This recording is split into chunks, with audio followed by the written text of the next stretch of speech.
Well, a very good morning to you. Thank you for joining us on the AM show. It's another beautiful day, middle of the week, and we're here to serve you. Benjamin and Bernice. Now, coming up this morning, shortly, I'm going to be serving you the news. And right after that, I'm joined by political scientist and head of the Center for European Studies at the University of Ghana, Dr. Kwame Asasa. He joins us this morning as we get into the newspapers. But right after that, we're going to be talking about some major developments, starting with that interaction between the MPP and the NDC. It has to do with the Ghana Police Service. The IGP invited them over, and they had quite a conversation on recent happenings. You remember the Brian Champong saga.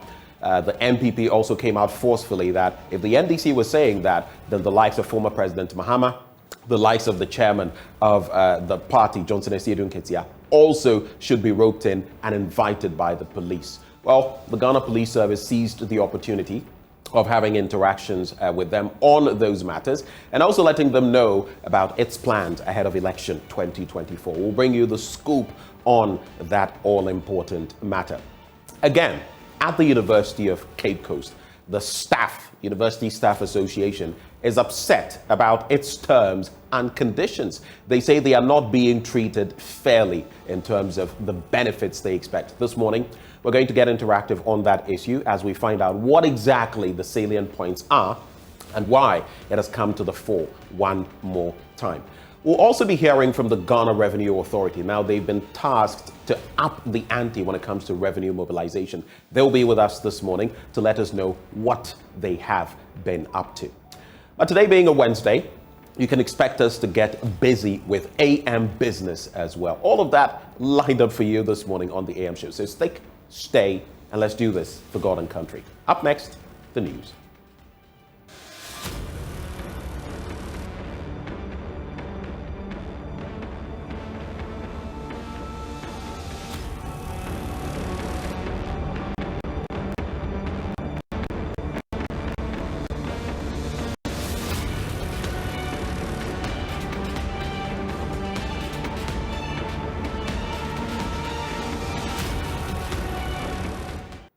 Thank you for staying for the news. Now, in our first story, Ghana may secure that crucial financing assurance from its bilateral creditors before the end of this year. This is what JoyNews has picked from persons close to the IMF in Washington, D.C. in the United States. Now, the IMF, in separate meetings with a Ghanaian team, also indicated it would move quickly to approve Ghana's program as soon as this financing commitment was secured. In constant contact with the authorities in Ghana, we have worked very hard and very swiftly to have the program for Ghana, 3 billion support program for Ghana in place. We have been urging Ghana's creditors to act swiftly. My appreciation for also the proactive role of the Minister of Finance of Ghana in reaching out to creditors. We are expecting that next week there will be discussions among creditors, and I can tell you that I use every opportunity myself to urge them to act swiftly. Let's remember that Ghana for a long time has done really well to tap markets to finance its growth path.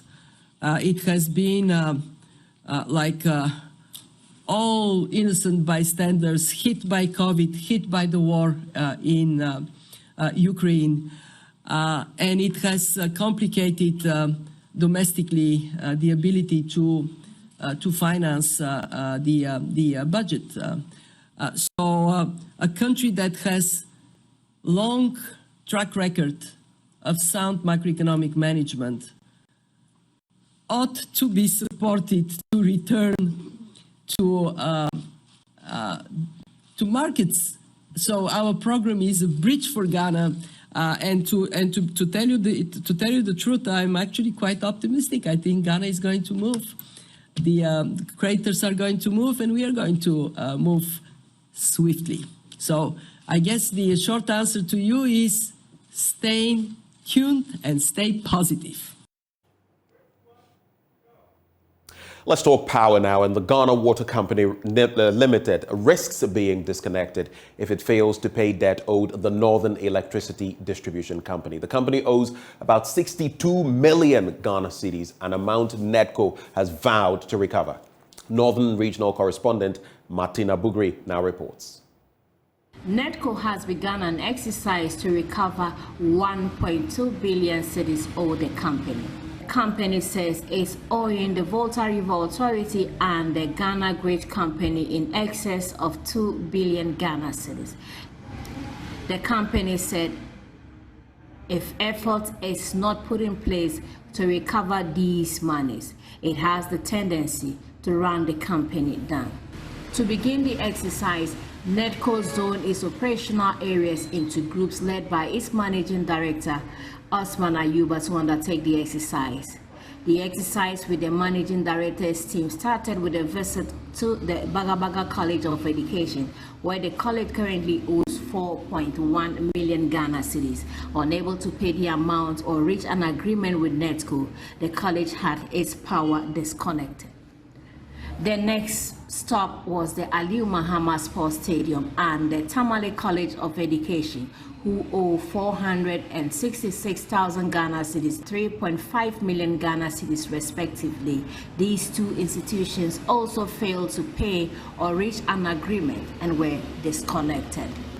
At the Tamale Technical University, an agreement was reached with NEDCO for a plan to enable them pay. Speaking to journalists after the exercise, the managing director, Osman Ayuba, told journalists NEDCO would disconnect the Ghana Water Company if they fail to settle the bill. It's a long journey. It's a combination or a compilation of outstanding bills for the past years. And I think that we've not been very hard on them in recovery. And I think that is what has led us to this accumulated amount of system.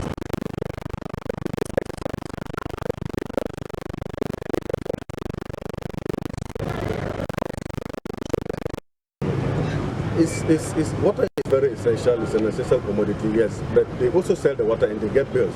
We get disconnected when they don't pay us. So why should we not disconnect them when they don't pay us? So I think that there's no discriminatory there. Mr. Ayuba said the Tamale Technical University had agreed to pay 100,000 Ghana cedis while they laid down payment plan for subsequent payments. I would describe it as generally a success. The one has been a success for me and my team. Where we are currently is the Tamale Technical University.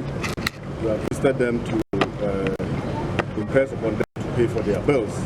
We've had some engagement, and following from the engagement, they promised to pay us 100,000 Ghana cedis to offset part of the bill that they owe. So we are satisfied with the arrangement. How much do you owe, sir? They owe us in the range of 3.3 million Ghana cedis. But we have an arrangement with them on the payment plan prior to this exercise. And they have been following on that. They've never defaulted. And so we think that we are on course. But what has come out clearly is that we need to review that prior agreement that we had with them so that we can accelerate the monthly payments to make it shorter for them to pay upon. On to education now. Member of Parliament for Tamale South, Haruna Idrisu, is asking journalists to be circumspect in their reportage of the purported toilet-turned-dormitory at the Ghana Senior High School. The former minority leader says much of what has been put out there is not entirely factual and wants these negative reports to end. It's another report by Martina Bugri. Mr. Haruna Idrisu was at the Ghana Senior High School to have first-hand information on the current issue trending. He toured the facility and the rooms where former President John Dramani Mahama lived as a student and prefect.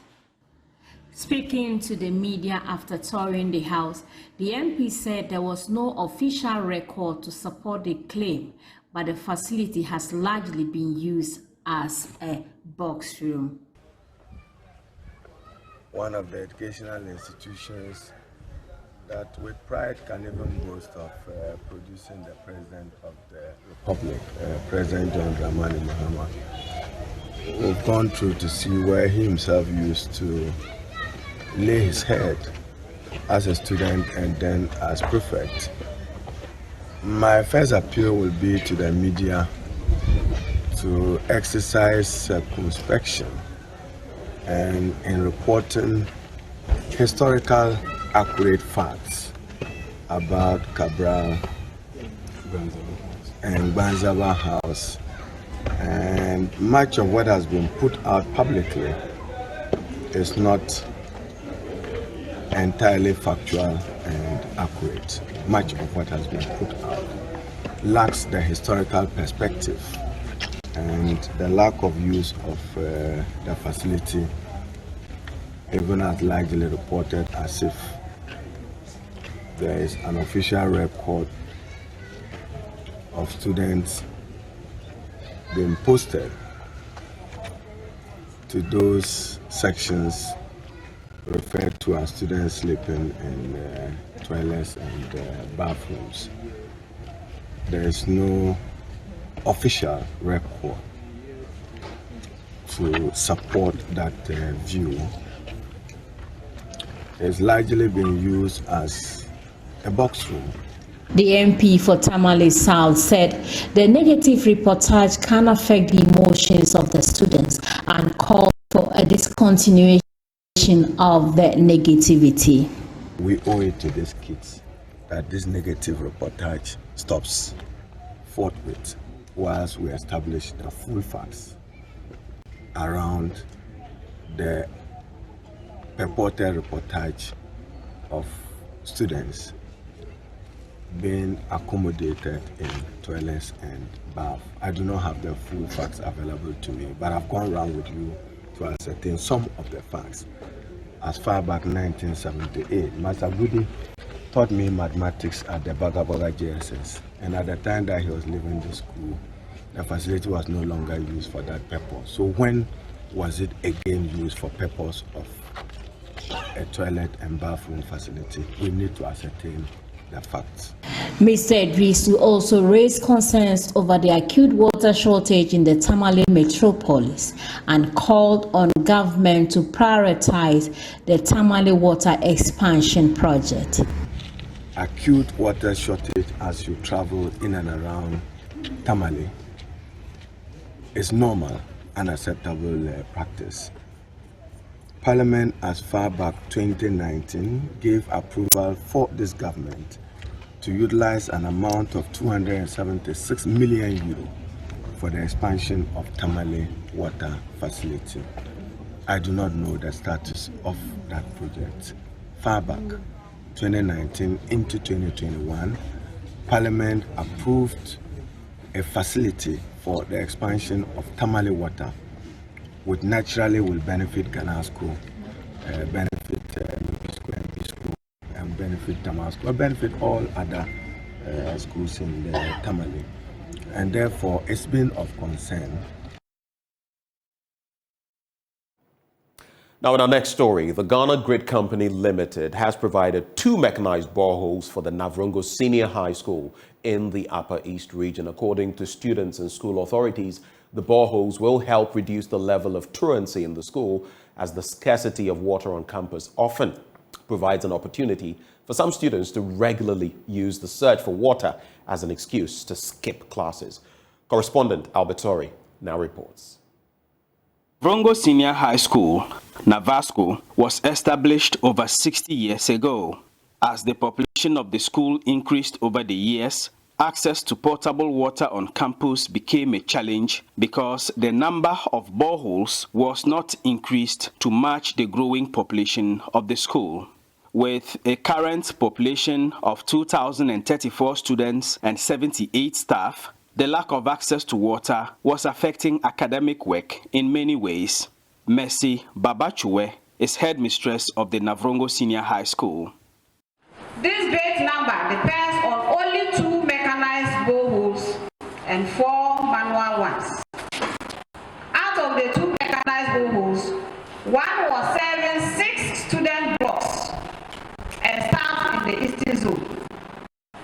The other was serving one student block, the kitchen, the mosque, and staff in the southern zone. This resulted in constant breakdown of the pumping machines, thereby resulting in huge bills to the school. Besides these, students spend more time searching for water, resulting in truancy. Help has, however, arrived with the Ghana Grid Company Limited, GridCo, the licensed operator of the National Interconnected Transmission System, constructing 2 mechanized boreholes for the Navrongo Senior High School. The boreholes, which have been commissioned for use, were constructed at a total cost of 100,000 Ghana cedis. According to the corporate communications managers at GridCo, Jifa Bampo, the construction of the boreholes was in fulfillment of one of GridCo's core values, care, which demonstrates the company's commitment to supporting its stakeholders in its areas of operation. The Navrongo Senior High School is within an area of influence where we operate. We have a major substation, the Narania substation in the Upper East region, and so it's imperative that we support communities in the areas we operate, and it's part of our values. And so we supported the school with a 100,000 CD borehole. It's 2 boreholes which is connected to 2 dormitories. We are proud to be associated with this project because at the end of the day, water is a very important resource. Climate change is a major challenge, and so when there is no water, we all know what the impact is. There's a threat of disease, there's a threat of death as well, and so we are happy to provide this support to the Navrongo Senior High School. Students of the Navrongo Senior High School say the mechanized boreholes will greatly relieve them of the stress of looking for water every morning to prepare for their classes. Students used to wake up very early in the morning, around 2 o'clock a.m. just to get water. If not, they will be late to classes. Most of the times, students will leave campus, but when you ask that, they will say they were trying to get water from the nearby communities. But now the water is abundant on campus. I think no one will use that as an excuse again. The school authorities will not permit anyone saying he or she is going to fetch water outside when there is water on campus. For JoyNews, Albert Sorry, Navrongo. Now, traditional authorities of Ziavi Lume in the whole municipality of the Volta region have appealed for support towards implementing an information technology community project. The community has raised more than 20,000 Ghana cedis through levies and sales of farm produce to furnish a structure to house an information communications center. There is more in the following report by Fred Kwame-Asari. Ziavi Lume is an agrarian community settled 2 kilometers northwest of Ho in the whole municipality of the Volta region. Residents rely on proceeds from the sales of their farm produce, commercial motor riding, among others, to support their livelihoods. Realizing the government's inability to provide the community-based school with information technology education, the management furnished the school with some computers with support from an NGO. Currently, we have only 1 desktop and then 2 laptops that we use to manage. Sometimes when we come to class, we have to divide the learners into badges, especially when we want to do some practical works. So sometimes it's quite difficult for us to teach the learners at the same time. To ensure the pupils have befitting ICT education, the Ziavi Lume community decided to initiate a self-finance project to make available an ultra-modern lab. In line with this, the Ziavi Lume Ngoyi Yizan was therefore instituted to raise funds to construct a center to train pupils and youth in ICT. During the festival, indigenes home and abroad gathered to contribute towards the initiative. Through levies, donations, and auction bidding of foodstuff, a 3-unit structure has been completed to be furnished with ICT logistics.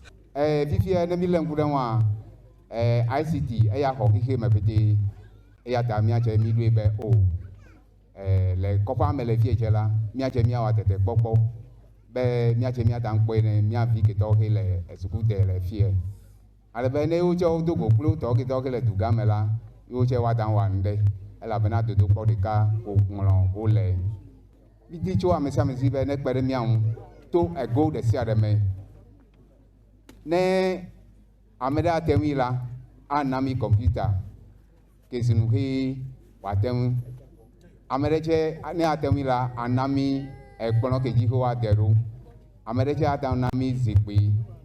The center would not only provide training for pupils of the basic school, but serve as an incubation center to provide soft skills for the youth. The Dufia of Ziavilume, Togbe Ajakojo III, admonished residents to maintain the spirit of communalism to develop the community.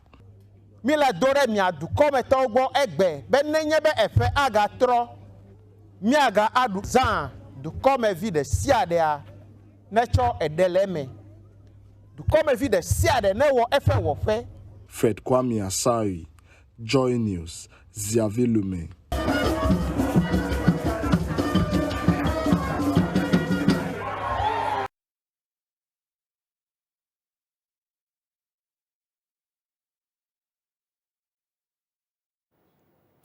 Now, in our final story, Islam exempts pregnant women and breastfeeding mothers from fasting during the period of Ramadan. Yet, some women prefer to fast, though this will increase their nutritional demand during pregnancy. In the following report, Anas Sabit, as part of our Ramadan series, speaks to a midwife and a Muslim cleric on what to do during this period. Ramadan is the 9th month on the Hijri calendar, and during this period, Muslims across the globe abstain from food and water from dawn to dusk. During this period, there are exemptions as to which group of people should fast or not. Today we are focusing on pregnant women. What is the implications on them medical-wise, as in whether they can fast or not? And when they do, what effects is it likely going to have on themselves and then the babies they are carrying? This morning I'm engaging a midwife here at the Techiman Holy Family Hospital to have the medical perspective of the effects of fasting on pregnant women. In our health setup, we don't encourage pregnant women to fast. Even when before we come to clinic, we ask you to eat. So early in the morning when we come, we ask all of the women, have they taken something? If you've not taken anything, we encourage you to go and find at least porridge will do.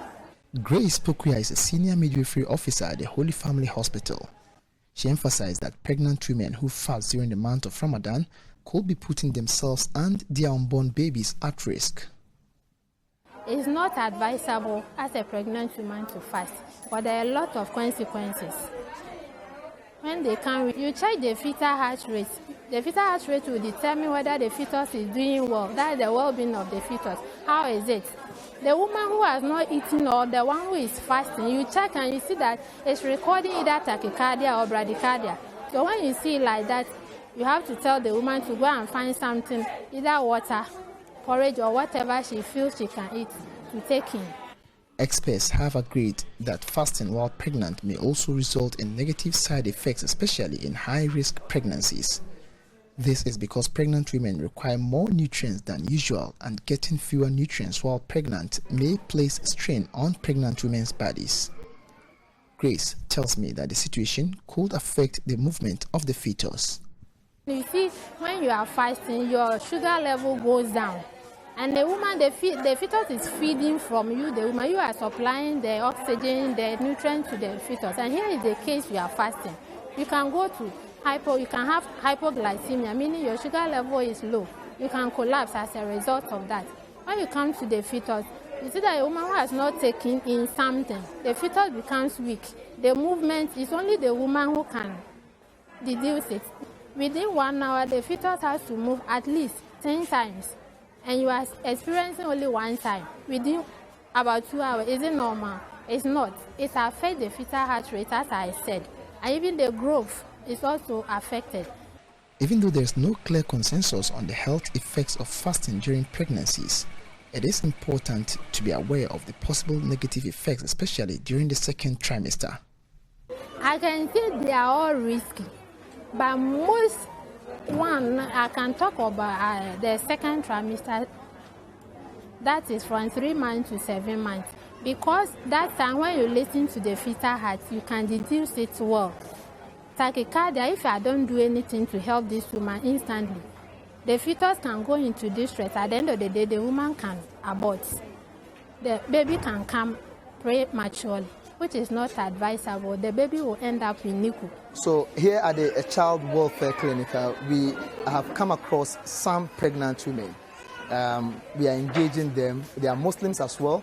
Some are fasting, some are not. I want to speak with them and then have their take on how they feel when they try staying away from food during pregnancy. Let's speak with a few of them.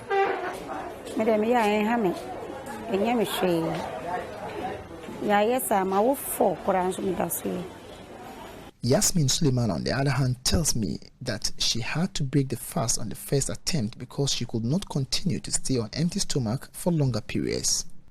When the fasting started, I tried to do some, because right now I'm more than 7 months. I think 7 months and 2 weeks. But looking at the way I eat at shorter intervals, at least 2 hourly. So I tried, but the very first day, after eating at dawn, at 9 o'clock a.m., my body started shivering. And you know that Islamically it's not mandatory on pregnant women. So looking at how I was feeling, I decided not to, continue. The first day fasting, I tried, but I couldn't. I break it. Yes. 11, now the baby is kicking in my so I can see that the pregnant women, they can't do the fasting. From a religious perspective, healthier pregnant women are exempted from fasting if they believe that their health or their fetus's health might be negatively affected. Sheikh Khalid Umar Farouk is the Techiman Deputy Municipal Chief Imam of Ahlus Sunnah wal Jama'ah.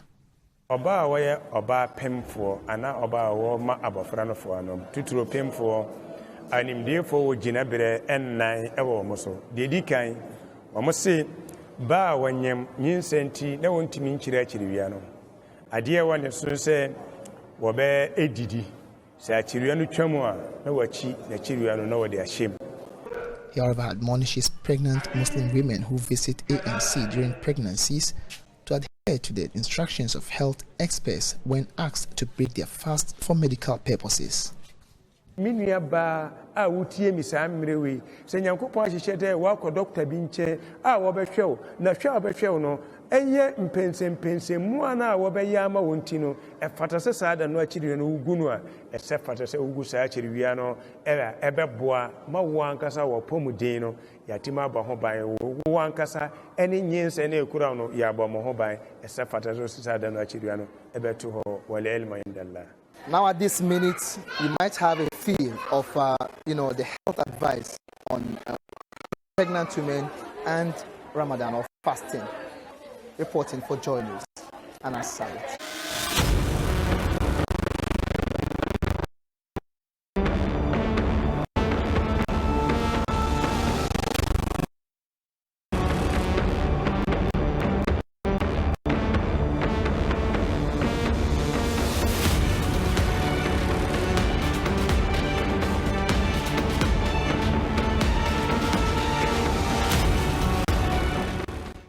And here we are, time now for the news review. We're joined by Dr. Kwame Asasante. He is a political science lecturer, political scientist, and the head of the Center for European Studies. He joins us for this conversation. Before I usher him in, however, you know the segment is always brought to you by Endpoint Homeopathic Clinic, and they are offering everybody free prostate screening if you're a man and free female fertility screening if you're a woman, of course. And you can locate them here in Accra at Spintex opposite the Shell signboard, in Kumasi, Kronum Abwehia behind the Angel Educational Complex, Takrade and Naji Estate.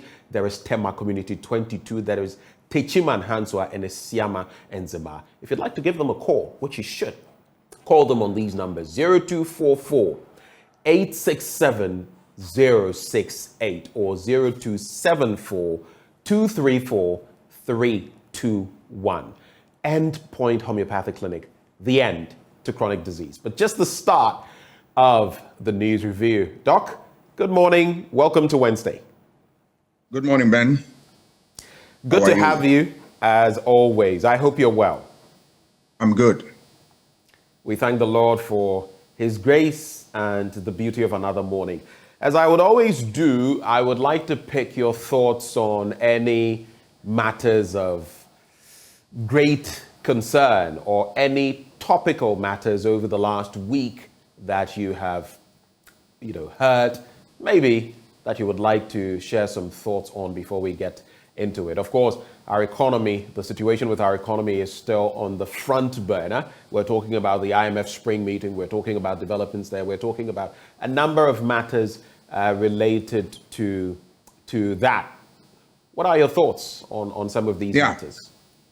I will touch on the human rights report on Ghana issued by the U.S. State Department. This is one of the important documents that guides governance in its totality. You and I know that in the 80s, late 80s to 90s, human rights was a problem in Africa to the extent that the World Bank, IMF, I'm talking about the Bretton Woods institutions, were not ready to offer us loan simply because of our human rights reports. You could also understand because at that time, the human rights issues were at its lowest ebb. You had all soldiers, almost all the continent of Africa was governed by soldiers, people in khaki, and the rest of them. So human rights reports was nothing to write home about. Thank God, the third wave of democracy swept the forces of authoritarian rule and were able to establish democracy and we build them gradually.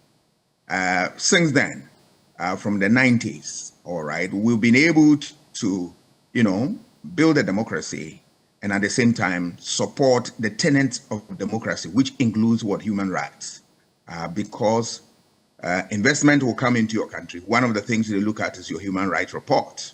So it's so critical. People want to do business with you. One of the things they watch is your democratic credentials as well as your human rights. So it's an important variable in the governance equation. We started off not on a good note from the 90s. If you have studied our report very well, you will agree with me that we started off and there were certain things that were always present, right? Human rights abuse in the area of detention, illegal arrest, torture, the rest of them. Later we had, child abuse, children used in cocoa farms, fishing, and the rest of them. One would have thought that we will be improving by now. And it is true that some of the things that were featuring all the time, one or two have dropped. But that is not to say that we have a good report.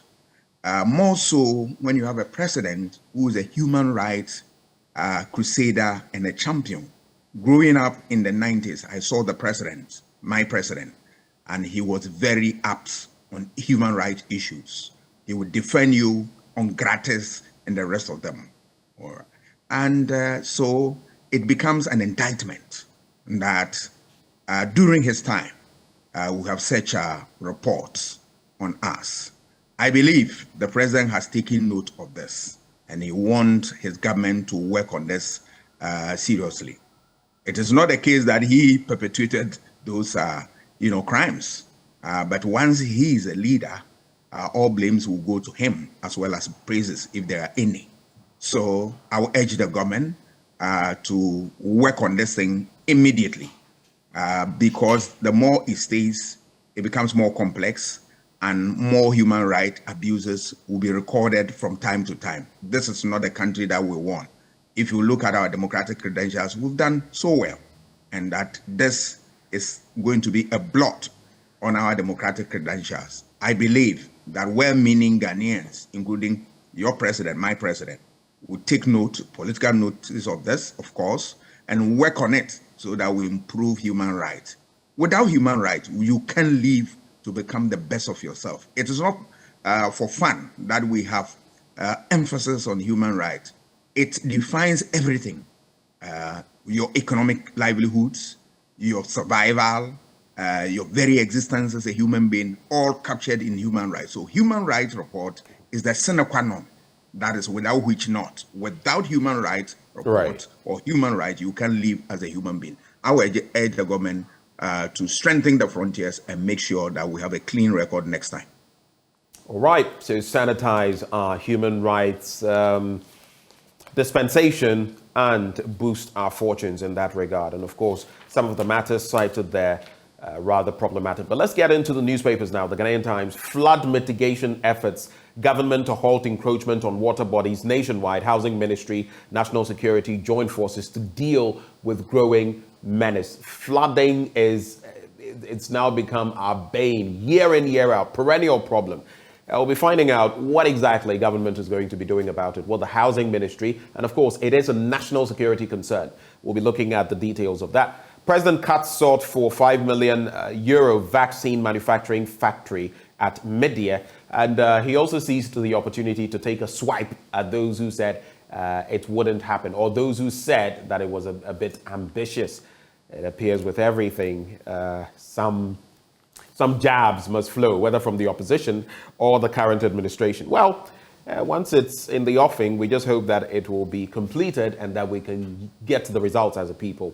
$132 million needed to fight HIV annually in Ghana. That is according to Dr. Etiahene. I'll give you a briefing on that. And consider increasing concessional financing to Africa, Bank of Ghana urges IMF. Consider increasing concessional financing to Africa. And of course, we find ourselves in dire straits as far as seeking an IMF program is concerned, our economy, and now we have to get to the IMF. And finally, woman 35 grabbed at Kotoka International Airport over alleged smuggling of $309,120 worth of cocaine. We brought you that story yesterday. I think her name is Injeri Mary.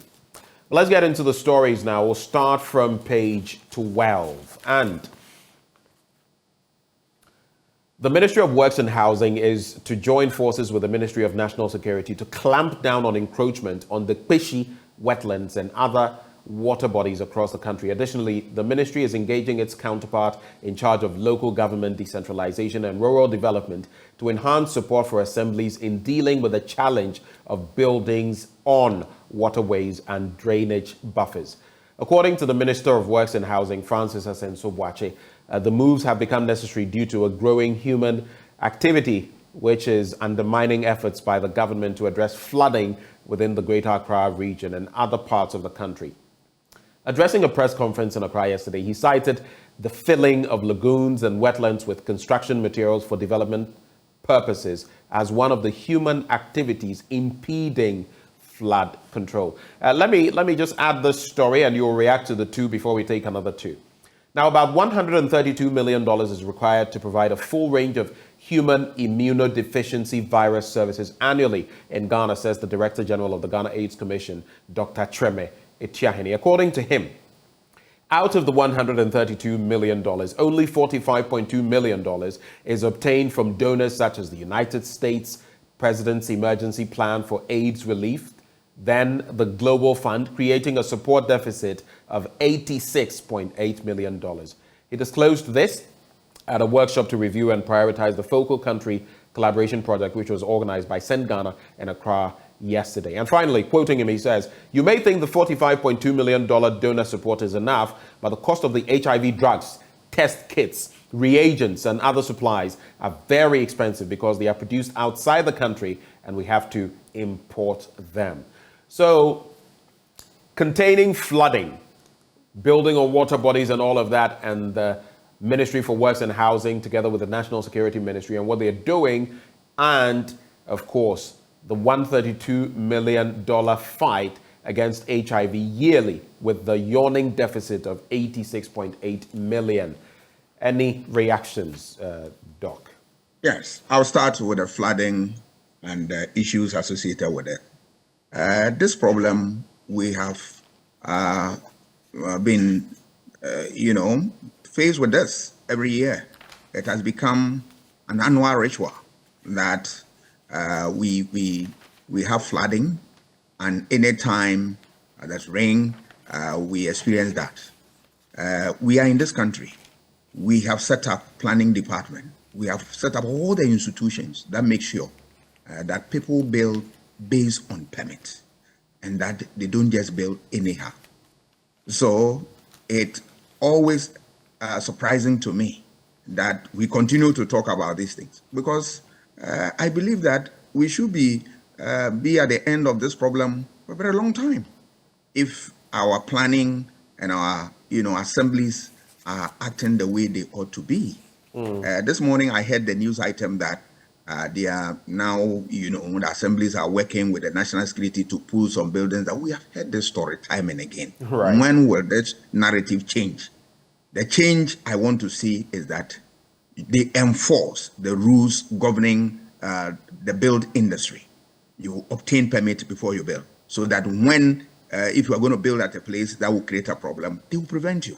But that's the whole point, isn't it, Doc? Sometimes you see people constructing edifices and they have permits, but these are waterways. These are places ordinarily they shouldn't build. So you ask yourself, how did they secure permits to build in such places in the first place? What happened to the system? Only for the problem to rear its ugly head and then for us to, cry wolf. What happened in the first place? And even if they did not secure permits in those instances, how come we looked on till an edifice had been completed? What happened to our metropolitan assemblies and all of that? So those are the questions, are they not? Yes, I think I agree with you. And these are the same things, sentiments are reoccurring here. Because who permitted them? That's why we have planning, we have department, we have assembly and all that. They have to make sure that people go through the process. The institutions might work, but if you have institutions that exist on paper and are not strong to stem the tide, I'm afraid we'll continue to come back here next year to discuss this issue. So if we want to address the issue, we know how to do it. If you don't want, we'll continue to have this. Let's look at the HIV issue. It is unfortunate that we don't have sufficient funds to combat it. If you look at the effects on the working population, on lives, you expect that the state will be in the position to fund programs of this nature to save its, people. It brings to mind the problem of our weak capacity in, funding programs that are our own and of great importance to us. Is it the case that we have won the battle for independence totally?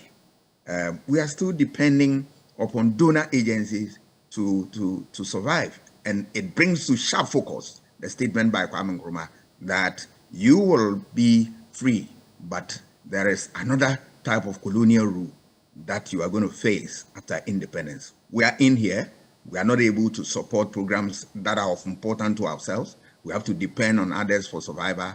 And that the day that they hold us to ransom, we are hot. I believe we need to read well what Nkrumah said and then plan our country according to our ability. That's the way to go. That is the way to go. Let's look at some more stories quickly from the Ghanaian Times newspaper. Now, President Kat sought for €5 million vaccine manufacturing factory at Media. And President Akufo-Addo performed a groundbreaking ceremony yesterday for work to begin on the construction of a vaccine manufacturing factory at Media in the Gan West municipality of the Greater Accra region, known as the DEC Vaccines Limited, and supported by the European Investment Bank with an amount of the €5 million. The project is expected to be completed in 2024.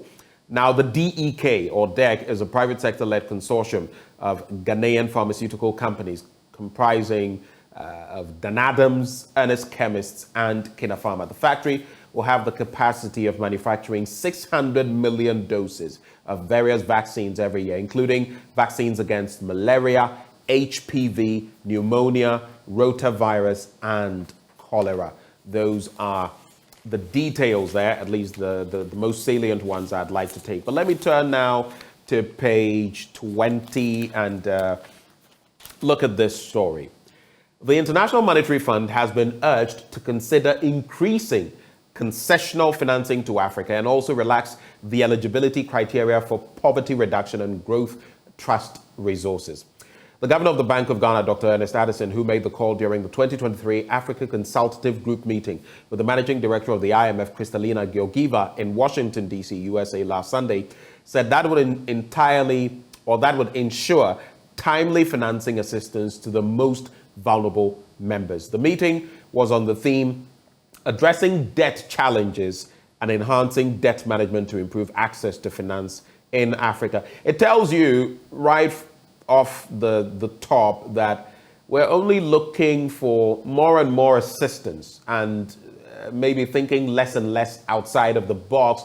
You remember the Secretary General of the AFTA said to us that going to the IMF and these Bretton Woods institutions is actually not the way to go for Africa. What we need is intra-Africa trade to boost that, to ensure that we have such a seamless system that we are trading more on the continent. If you look at the trade of the continent with other parts of the world, and then you look at the continent's trade within, it's a pittance. It's something we cannot, write home about. So those are the thoughts there. And on the bit about, going back to the bit about the vaccine manufacturing factory, looking at the time it has taken to even get this off the ground. Okay, it's all well and good. But Mr. President, all I will say is let this not be another pipe dream, another elephant project where a promise is made. I mean, we've seen that with a number of facilities that have been promised when it comes to hospitals, when it comes to that hospital in the La area. We all know, razed to the ground, not to be built again. Now, people in that community have to go quite a distance just to get medical assistance. So, Mr. President, we've cut the sod. Let's finish this before the end of your tenure. So it doesn't turn out to be, and assuming another party comes to power, then it would be, and we couldn't complete it, and they have also done this, and there are checks, and you never get it completed. If it will be done, let it be done well now. Doc, over to you. Yes. I'll look at the Basin story. It's heartwarming, but I also acknowledge your input and what you have said. It's a good thing that the program that we start, we get to it finish end. But it's a good thing because if you look at the problem of, infections and pandemic and all that, the way to go is to develop vaccine. Right. I was listening to the U.S. and the disease control department and the money that they pump into this exercise. Yeah. Looking at how, because from their statistics, every 10 years, the world is likely to experience some epidemic. So they are always pragmatic and progressive and preparing towards that. So if my country is moving towards that direction, however slow the process will be, I think I support the president on that call. Let us also remember that the president started this initiative right after the COVID time, where he put up a team headed by Professor, the surgeon was the name, Professor Kosa. Right. And then in no time, they've worked and then submitted, I'm sure they've submitted their report, and then we are getting somewhere. Because this is how countries such as Vietnam, which has become an important place for vaccine development, they all developed. And today, they are giants in that era. So I think we will support the president to finish this project so that one day our country will be also a center for production of vaccines and will be able to address some of the health challenges that require the use of vaccines. I think it's a good project. We want to look at the IMF story and the point about the fact that the IMF is not a way out to our problem. It's where I stand. You will go there because you are members when you are in need, and then you go there for a bailout. Right. But in our situation, it's gradually becoming a habitual thing that we mismanage the economy, and then we rush there because there is always an assistance. They don't care a hoot about those of us who are going to be the direct beneficiaries of the effect of the policies of the IMF. I have seen growing up in the 1980s and 90s, the IMF conditionalities and its toll on workers and the economy, on livelihoods. It's not a good thing at all. So we always expect that government will govern based on sound or prudence measures, so that we don't get there. That we go there sparingly, and that is beyond our control. But there are some of these things that send us there. You realize that it's just nothing but what a carelessness on the part of government, and then they send us there. And for me, that is the worrying point.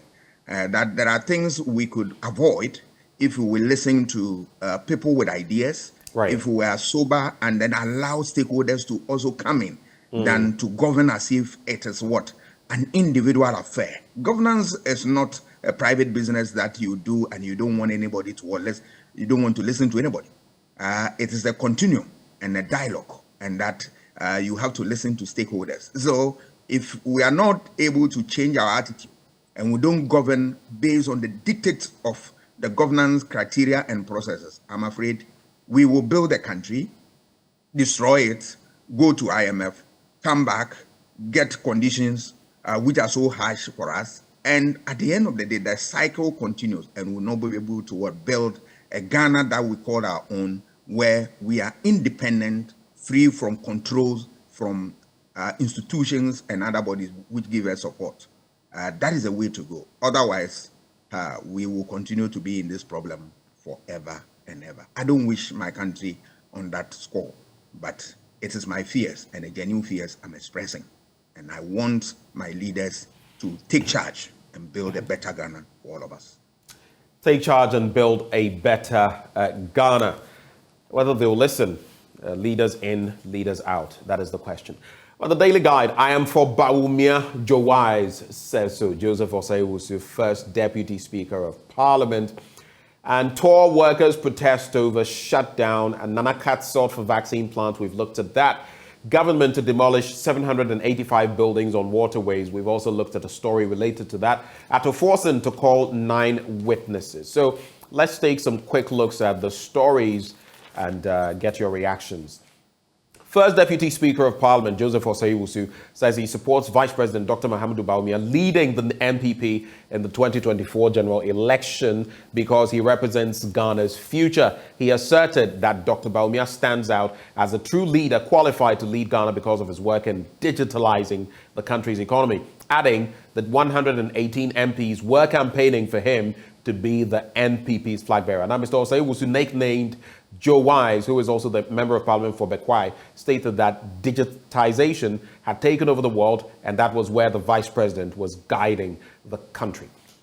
Then there's also Minority Leader and former Deputy Minister of Finance, Cassiel Atoforsen, has indicated his intention to call 9 witnesses in the ongoing trial in which he and 2 others have been accused of causing financial loss to the state. I'm sure you remember the bit about the ambulances. And just to wrap with page 6, there is also that story.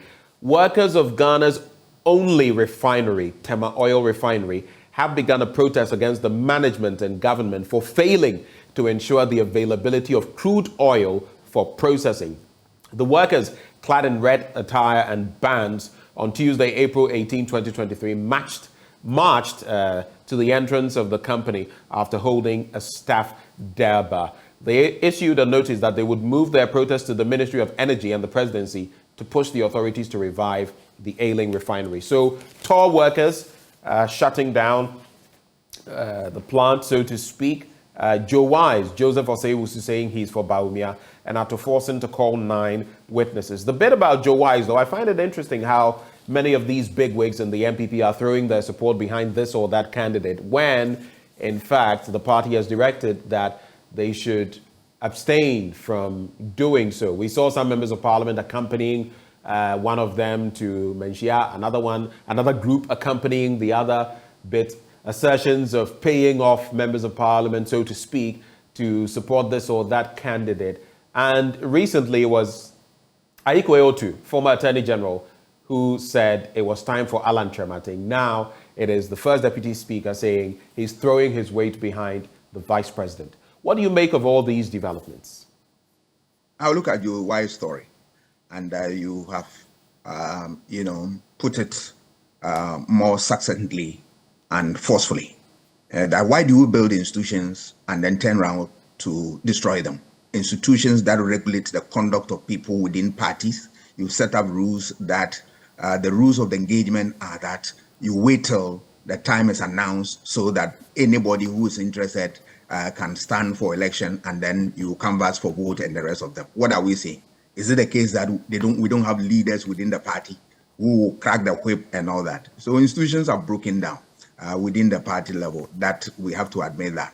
But there is a cost to it. If authorities within the party don't act and act fast, it opens the floodgate for people to abuse those institutions, and it doesn't augur well for a meaningful party such as an MPP. Right. It is not the best. But look at the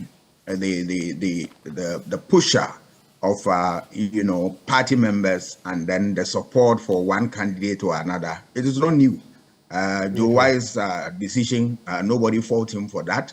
He has that right to do so.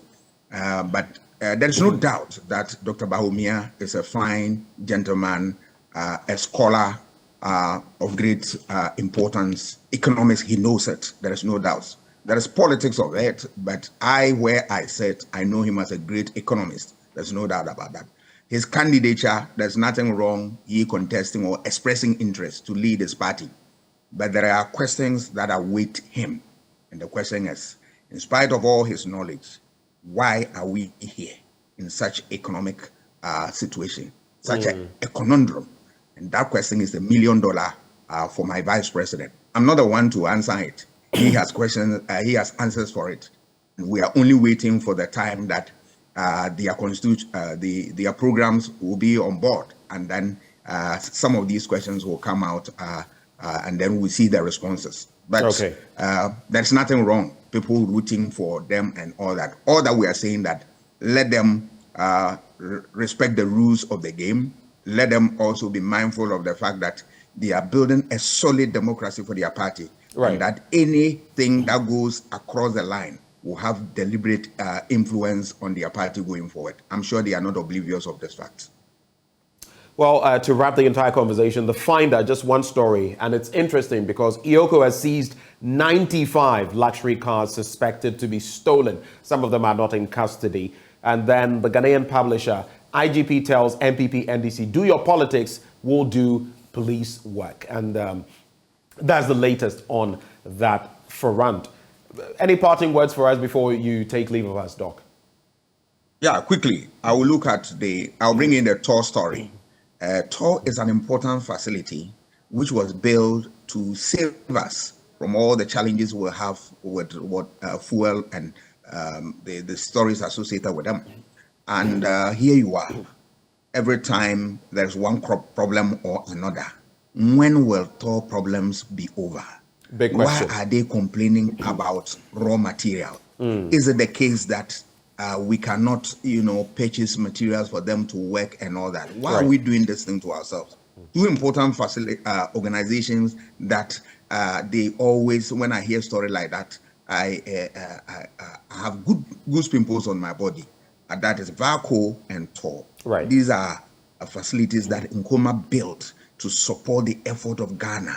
And you and I know the importance of this. Why are we where we are? It's unfortunate. But I believe that we will right the wrongs one day and make our country proud and ourselves proud. Thank you, Doc, for joining the conversation. And your hope is my hope as well. Hopefully together we can help get our country there. Dr. Kwame Asah-Asante, thank you so much for your time. He is a political scientist and, of course, director of the Center for European Studies at the University of Ghana. Before we get into sports and tell you all about how Chelsea lost that opportunity to progress to the semi-finals of the UEFA Champions League, this segment, as always, brought to you by Endpoint Homeopathic Clinic. They are offering free prostate screening, free female fertility screening, wherever you lie on the spectrum. You can find them in Accra, Spintex opposite the Shell signboard, Kumasi Krono Mabwehia behind the Angel Educational Complex. There is Takrady Anaji Estate, Tema Community 22, Techiman Hanswa and Siama in Zima. Reach them on 0244 867 068 or 0274 234 321. Endpoint Homeopathic Clinic, the end to chronic disease. The end of the news review and the start of sports up next.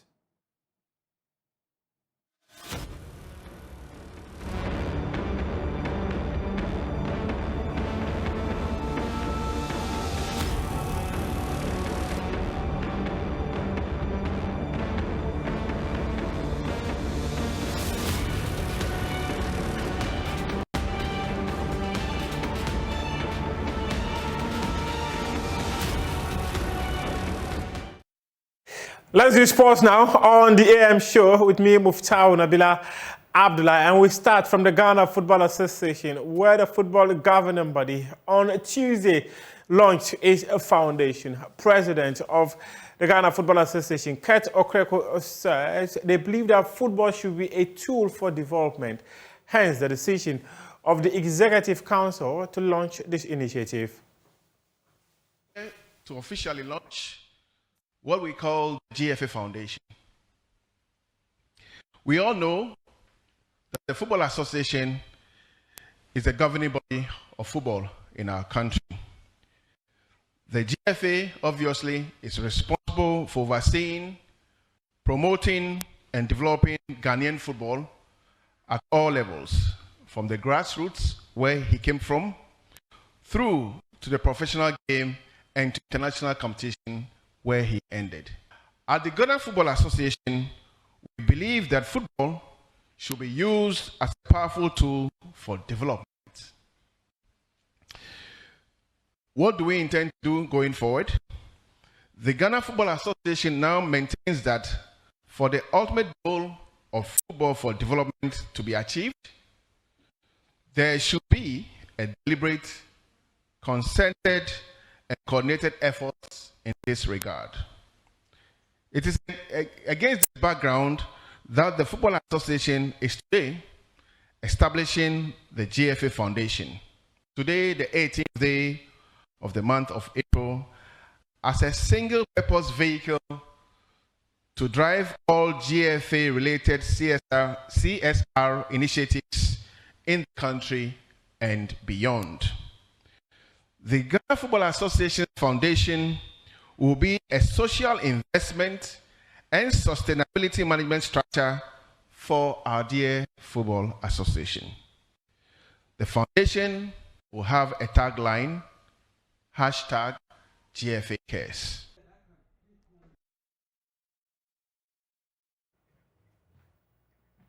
Indeed, GFA Cares, that is the president of the Ghana Football Association, Kurt Okreko, speaking there at the launch of the GFA Foundation. But who are the people who will be managing the foundation and what are they expected to do? Let's hear from Kurt Okreko again. The GFA Foundation will have a 5-member board of trustees who will oversee the operations of the foundation. A 5-member board of trustees who will oversee the operations of the foundation.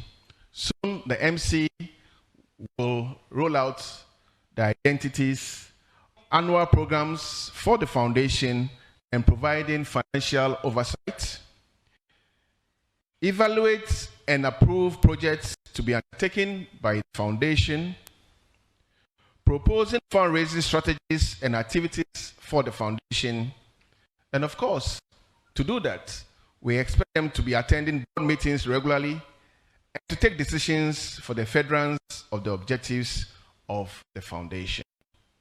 Our vision is to be the best football for good association in social investment and sustainability practice. To be the best football for good association in social investment and sustainability practice. Our mission is to positively impact the lives of people through the support for national and international development initiatives and goals. Amongst our objectives are the following: to initiate and to support projects and programs that will improve lives and livelihood of football people and communities. To use football and its outcomes to effect behavioral change and social change advocacy.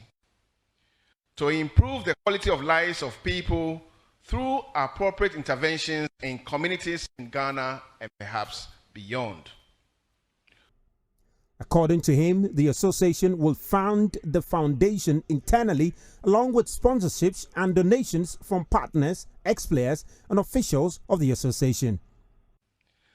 The Football Association will deduct a proportion of its resources, both in kind and in cash, towards the GFA Foundation activities. The GFA Foundation will also partner like-minded organizations and institutions to deliver its objectives. Of course, and this is a surprise, the Executive Council members, committee members, staff, players, active, retired, team owners, sponsors, and partners of the Football Association will contribute, no matter how small that will be, their resources and time into the work of the FA Foundation. A very rigorous internal monitoring and evaluation system will be used to monitor and track the impact of the projects and programs of our foundation. Keto Kriko there, revealing to us that Executive Council members will be using part of their monthly allowances that is given to them by the Ghana Football Association. They will contribute a part of it into the GFA Foundation. One of the competitions under the umbrella of the Ghana Football Association, their most prized asset is the Ghana Premier League. Well, one team over the years that appears to have had some level of success is Great Olympics. But this season, the club is struggling. Well, Christopher Nete, who plays as a right back for the Dade Boys, is hoping that at the end of the season, they will avoid relegation. Great Olympics Christopher Nete is hopeful that the club would avoid relegation this season. The Dade Boys are currently lying second from the bottom on the league log of the Bet Power Premier League with 8 games to go. However, the former Kumasi Asante Kotoko right back is confident that the Bismarck Kobe Mensah-led team will avoid a drop. It's the decision of the management, and the Ombe is for the betterment of the team. So I think you have to cope with it. Since we are training on an AstroTurf, no, I'm also be 8 matches to go. Yeah. Olympics beat me survive. We will survive. And you say it to me, we will survive. Yeah, we will survive. Bismarck will be Mensah, Jumano. Oh yeah, Jumano, we will survive. Great Olympics will survive. We will survive. Asugakope. We will survive.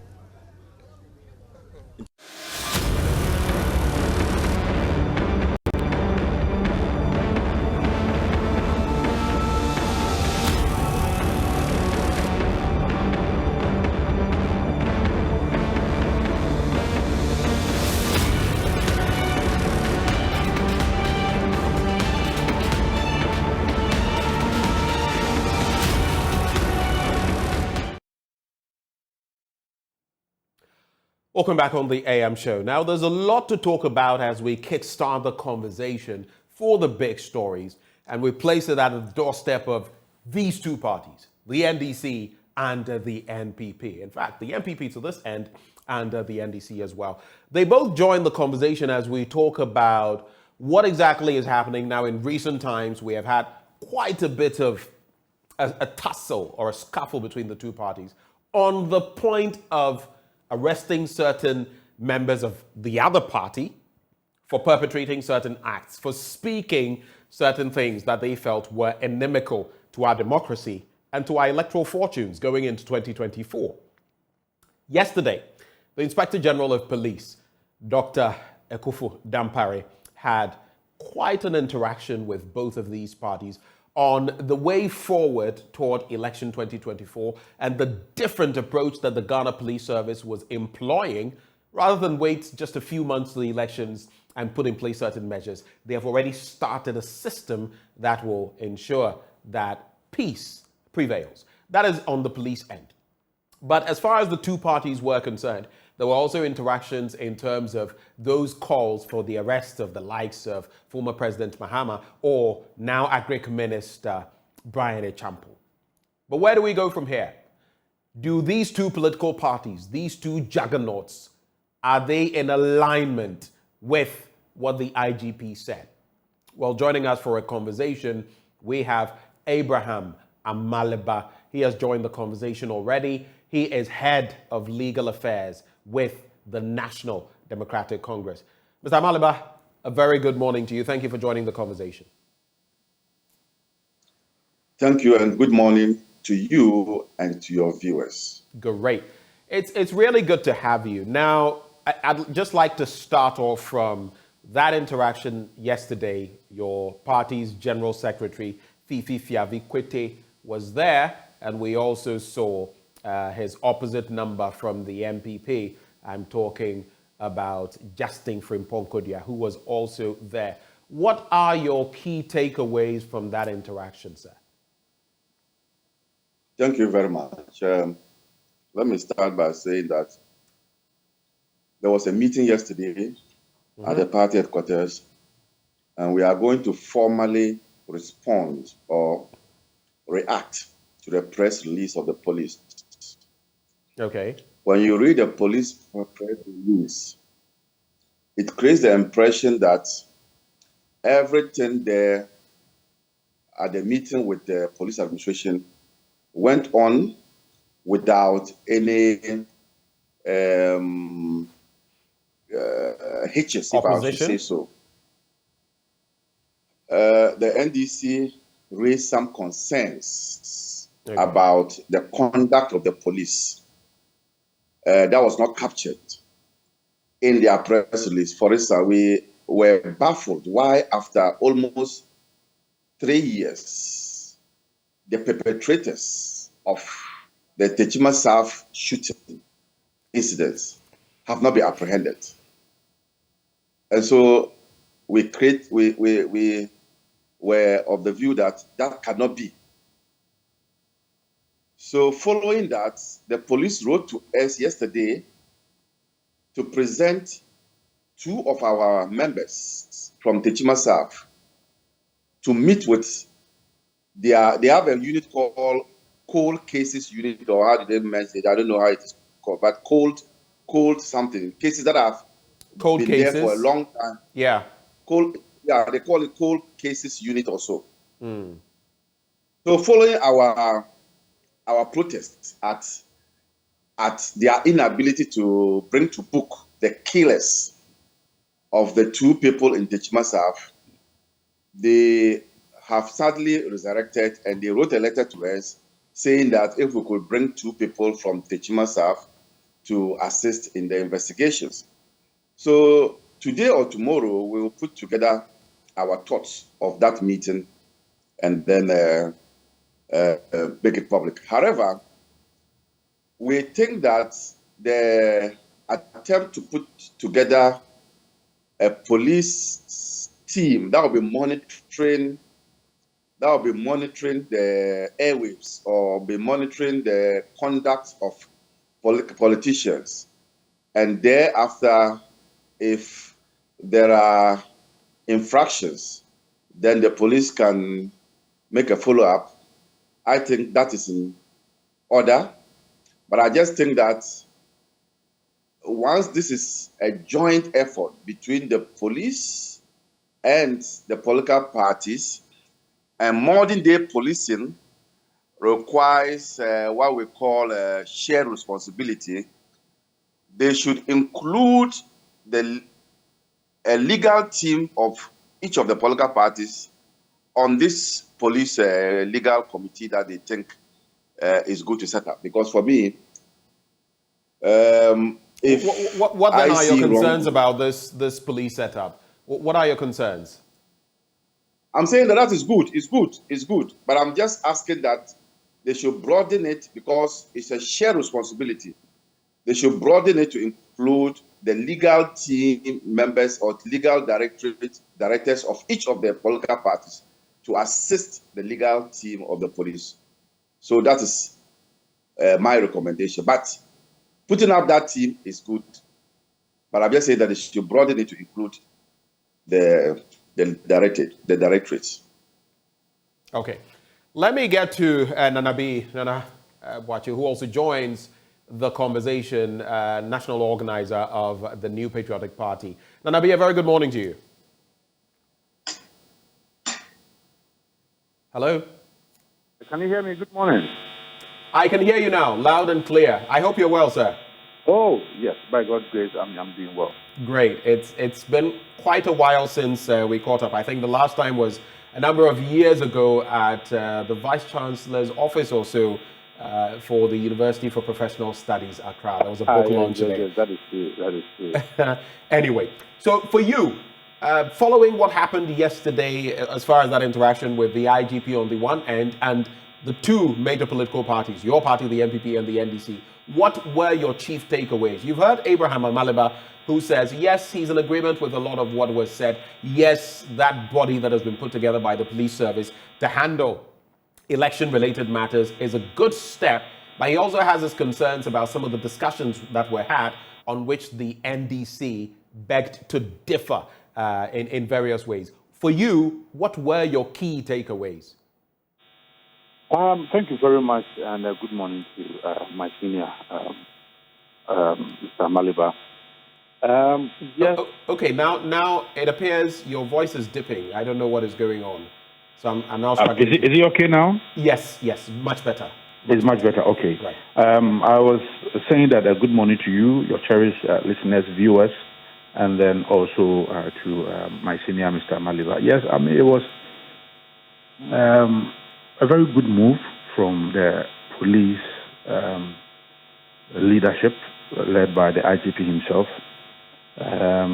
We also received a letter requesting for a meeting. Myself and the General Secretary represented the party, and then on the side of the NDC to the National Chairman, the General Secretary. Later on, National Chairman had an emergency. He had to pull out of the meeting, and then Sami Jemfi also came in.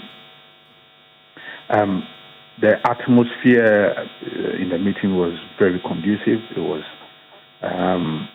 full of humor, serious work. Now, three things the police said. First of all, they have noticed that there seems to be a rise in the political temperature after the comments made by Honorable Bernice, which attracted the attention of especially our main opponent, the NDC. They issued a statement. We also issued a counter statement. Subsequently, Lawyer Maliba also petitioned the police CID, requesting that Honorable Bernice be arrested, investigated, and prosecuted. The NPP, led by also myself as national organizer, also petitioned the police for the arrest of former President Mahama and Mr. Seydou Nketia. If you recall, yesterday they issued a statement which is generally the reflection of the meeting we had. However, they did not include the responses to our petition, that is myself and my senior lawyer, Maliba. And I think professionally so, it was because they did not want to respond to our petition in their release. They had indicated in the meeting that they were going to officially respond to us. And they also introduced that to some new interventions that they've introduced. First of all, the National Election Security Task Force Secretariat.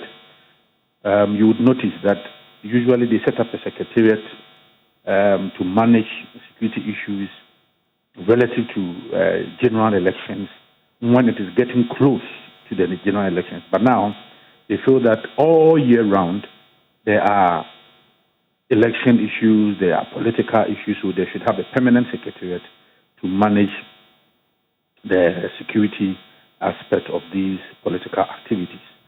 So they have introduced a permanent desk, a permanent secretariat for that. They introduced us to the secretariat. And then also they moved further to mention that they have also set up another secretariat, so to speak, which is a legal structure within their setup, which runs all of these controversial political statements, and then they use applicable laws, they run it through a lot of stuff, and then they ascertain whether it meets the threshold that can be referred to as a criminal offense. So in that regard, they had used the same mechanism for the comment made by the former president, His Excellency John Dramani Mahama, the same processes, Chairman Esedun Tetia's comments also passed through that, and then Honorable Bernice. In these three cases, they are of the view that, yes, some of the words and some of the commentary that came out from these high-profile personalities may not sound nice to the ears, but the fact that somebody's comments are not palatable to your ears doesn't make it a crime in their case. However, in the case of the Swami, young man who said that they were going to kill for power, and that if you meet MPP person, if you have a stake, you can hit the person with that stake. If you have a gun, shoot the person. And they felt that patently that had crossed the threshold. And for that matter, they can conclude that it was a criminal offense. That is why the gentleman was apprehended, and then he was put before the law court. So, and then they moved to brief us on the cases before the law court regarding all the politically related violent cases that we have. They briefed us all. And we also spoke. We commended the police for this. For me personally, I mentioned that these meetings should also transcend down. It should go down to the regions, to the constituencies, where the police hierarchy in the regions, in the district, would engage political leadership down there as well. I think that would demystify the work the police service is doing, and it will create a certain good relationship politically with the police. So the police said that allow us to do our policing and then also do your politics. Although your work and our work somehow are interrelated, but just do your politics and then let's also do our policing.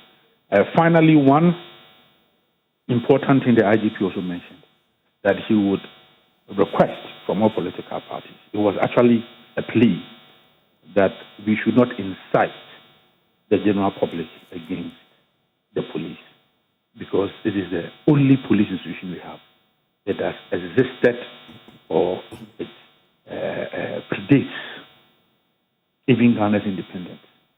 It existed in the 80s, and it has evolved through all these times to this point. So he would beg of us that is the only police we have. We cannot go and bring any other country's police. So we should not incite the general public against them. Rather, we can criticize them constructively. I found that statement to be quite profound. Right. And so generally, this is what happened in the meeting. Thank you for at least giving us, from your standpoint, what you saw, what you heard. But on that point about, a sort of tit-for-tat situation where if they were calling for Brian Achampong to be arrested, though some have made mention of the fact that, look, legally speaking, it may not suffice to take him into custody on the basis of what he said, and then suggesting that from the NDC's end, then there are other parties that, for previous comments, they also had to be invited for questioning or investigations. Is that then to say that if on the other side, the NDC side, they said, okay, if you want to interrogate these people, fine, would you then feel it is apt for Brian Achampong to be hauled in to answer for the comments he passed recently?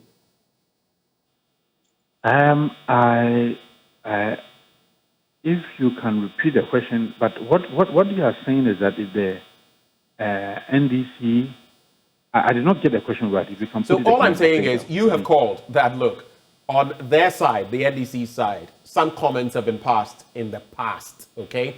And if Brian Champong is being cited for arrest and investigation, then same should be done for the other side. And I'm merely saying, this is a bit belated, but if the NDC said, okay, let those people you've made mention of, they'll open themselves up for the police to, haul them in and question them and all of that. Would you have felt then that it would be fair to have Brian Champong also invited to answer for the statements he made? Oh, in all of this, I think that the power, if you petition the CID for a particular action to be taken, I think that it is discretionary on your part whether to call the person or not. So, for that matter, if the police decided to call Honorable Brian Champong, I don't think that they would have had anything to say than to comply. I mean, we are a law-abiding political party. If the police had decided to invite Mr. Mahama and then Chairman Stephen Ketia, I think that they would have done the same. That is my view. But I do not want to preempt these actions. They have done their work. They feel that the petitions that we have sent do not meet the threshold, okay, which would warrant any sort of invitation or arrest or investigation, but rather to call the political party, because in their view, they think that some of these comments, although it may not be criminal per se, also had the propensity to raise the political temperature. So, on that very point, raising the political temperature, do you feel the comment by Brian Champong could have done that? It may not have been criminal, so to speak, but do you feel it did that? Or could have? For us as a New Patriotic Party, we have said that we support it 100%. We don't find anything wrong with it. People may have other comments and other say around it. We've had political watchers saying that it could have been said in a different way. Fine, that is part of democracy. I mean, divergent opinions, people expressing their views on all of these matters, that is fine. But for us as a New Patriotic Party, we thought that there was nothing untoward in whatever he said. He premised it on certain facts. You need to contextualize it. He was not saying that he was going to do this or that. He rather put it in context, and there were some fundamental facts he based his comments on. So we thought that there was nothing wrong with it. But then IGP says that this thing attracted a lot of comment from people. We think that it brought up the political temperature high. Yes, I think these are things that we would, as a political party, will go into our conclave, and then we would manage the outcome of this meeting so that we don't have some of these things happening again. All right. Of course, sometimes you don't want to ratchet up certain sentiments out there. But let me come to Abraham Amaliba on you made a point earlier that in that meeting with the Inspector General of Police, there were some things that were discussed. In fact, some of what the Ghana Police Service released that you had issues with. Which ones especially did you take issue with and why? If you could clarify briefly for us. Let me state categorically that as your pictures will show, I wasn't in that meeting. Right, I do. I'm aware of you that. Noticed that, yeah. So I had a briefing yesterday. But I mean, from what you've gathered, you can just let us know. From the party headquarters. Now, we raised concern about the inability of the police to apprehend those army officers who shot and killed 2 people in Techimas South. And we said that 3 years running is 3 years too long not to have apprehended them, particularly when there are videos showing the army pointing guns and shooting at unarmed civilians. who were just at the spot there to observe collation. So like I indicated earlier on, I think based on that comment or that concern we raised, they wrote to us yesterday asking that if we could provide 2 people from the Chimasaf to come and assist the police in the investigations regarding the Chimasaf killings. So that was one. We raised the issue of, if you remember, during the registration process, a teacher was killed somewhere in Banda, the registration process. And we were of the view that that one has taken too long, and they were talking about an autopsy report that they haven't laid hands on, and the doctor has not provided that autopsy report. And that, for me, was a lame excuse. So today, like I indicated, we have agreed to release a press statement that would outline our concerns with our meeting with the police administration. Well, thank you for making that point there. So moving forward on some of the points that are made by the IGP, and let me just take a look at that statement. There are different aspects of it that I want us to take a quick look at. If we can project it as well, we'll just put it in the background so you can see. When you look at that police statement, yes, we've made mention of the fact that it was an interaction between your 2 parties. It was called at the instance of the IGP. Both parties aired their grievances, and then there were the strategic interventions that the IGP made mention of in terms of that transformational agenda. And then he spoke about, like you've been mentioning, Abraham Amaliba, he spoke about the arrest of and prosecution of some 14 members of the MPP related to their constituency election in Enchi, and 9 out of the 16 wanted individuals as far as your Congress in Cape Coast was concerned. And then there was also the update on the status of the 2020 general election. We've been talking about that body that has been put together. But the IGP makes mention of the fact that this is a complete departure from the old order, where an election security task force was put together just some months before. On that specific body that has been set up, the Police Election Security Secretariat, from the information that you gathered, what would be the role, what would be the part that both of you, the NDC and the MPP, would have to play in support of this agenda for peace ahead of the 2024 elections? What can you share with us in that regard, Abraham? Let me state that it is important for the MPP and the government to know that they have a much bigger responsibility to keep the peace of this country than anybody else, because they are the ruling government. And so that must sink well for them to understand. That is the reason why we find it unfortunate if members of this government go about making statements as if they are not in government. Because the stakes are high, and the responsibility placed on the government is also high. So it is for the government to conduct itself in a way that would suggest to all of us that they are interested in keeping the peace. The next point is that the police should be even-handed. The police should show independence of the ruling government.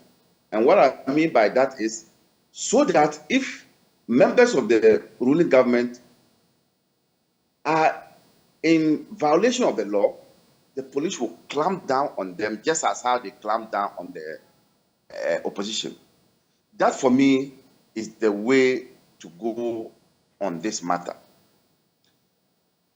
As a responsible opposition, we are all out for what will make our country peaceful. So the group that the police has put together, that group already exists.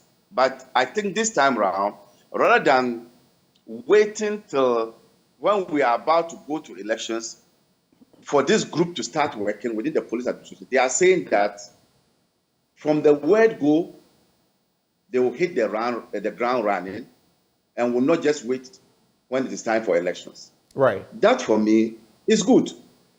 And I also praised the body that they are putting together, their legal team, to monitor the airwaves and to assess comments made by politicians. But in that one, I am saying that modern day policing is a shared responsibility. And I disagree when the police say, do your politics and we'll do our policing. That I disagree. Why? I disagree because the Constitution enjoins citizens to ensure that when there are wrongdoings, you report to the police. What I did, what Nanabi did, was simply reporting what we feel was wrongdoing. So they can't say that do your politics and we do our policing. There is always an area where we'll cross into each other's lanes. And with that, it is meant to forge unity, and it is meant to ensure that we assist them in their work of policy. So I don't agree with that aspect. Let me bring in Henry Nanabwachi on that point. So you heard Abraham Amaliba make the point that, listen, yes, both parties must play ball as far as securing election 2024 and ensuring peace are concerned. But it behoves you, your party, to do better. You are in government and it behoves you more. What's your reaction to that? I would have tied my submission to that of my senior. Nana, again, I'm struggling to hear you. I don't know whether maybe Can you hear me now? Yes, better. Okay? Better. Yes, I said that I would have associated myself with the comments of Mr. Amaliba, but just for one or two deviations in my submission. Yes, so let's start from the point I made. Do you agree with him? After all, you are in government. I want to start from where he ended. I agree with him to a certain level, and I agree with him because, yes, when you say that do your politics and then let us do our policing, what you are saying is that there's no cooperation, there's no partnership between these two important bodies, that is the political bodies, and then you, the policing body. I don't think so. But then he said it in context. I'm sure that if Mr. Amaliba were to be in the meeting, he would have appreciated where the IGP was coming from. So please explain to us, what was the context? Yes, the context was that he was trying to say that we should, that is why I said in my earlier submission that it was a request to us that we should not incite the general public against the police. That is in our quest to do our politics. Doing whatever we are about doing, we should not incite the general public against them, and that he wants us to do our work. So you do your politics. While you are doing your politics, do not incite the general public against the police. Let us do our policing. That is in that context. But then if you take in the context Lawyer Maliba said, I would have agreed with him that, look, there's a great deal of partnership between us as civilians and us as the police. In fact, even the police usually would say that they are requesting for information from us. They've just written to the NDC to provide 2 persons from Techiman South to aid in the investigation. What does that mean? It means partnership. It connotes cooperation. So, if the statement is taken in isolation, I would have disagreed with the police. But then, because I was in the meeting and I understood where they were coming from, that is how come I'm putting this clarity to that statement. Then secondly, too, again, Lawyer Maliba said something which I agree with him. You see, the politicization of criminal activities in this country is getting out of hand. These elections-related violence. You say the politicization is getting what? The word was out of hand. Out of hand, right.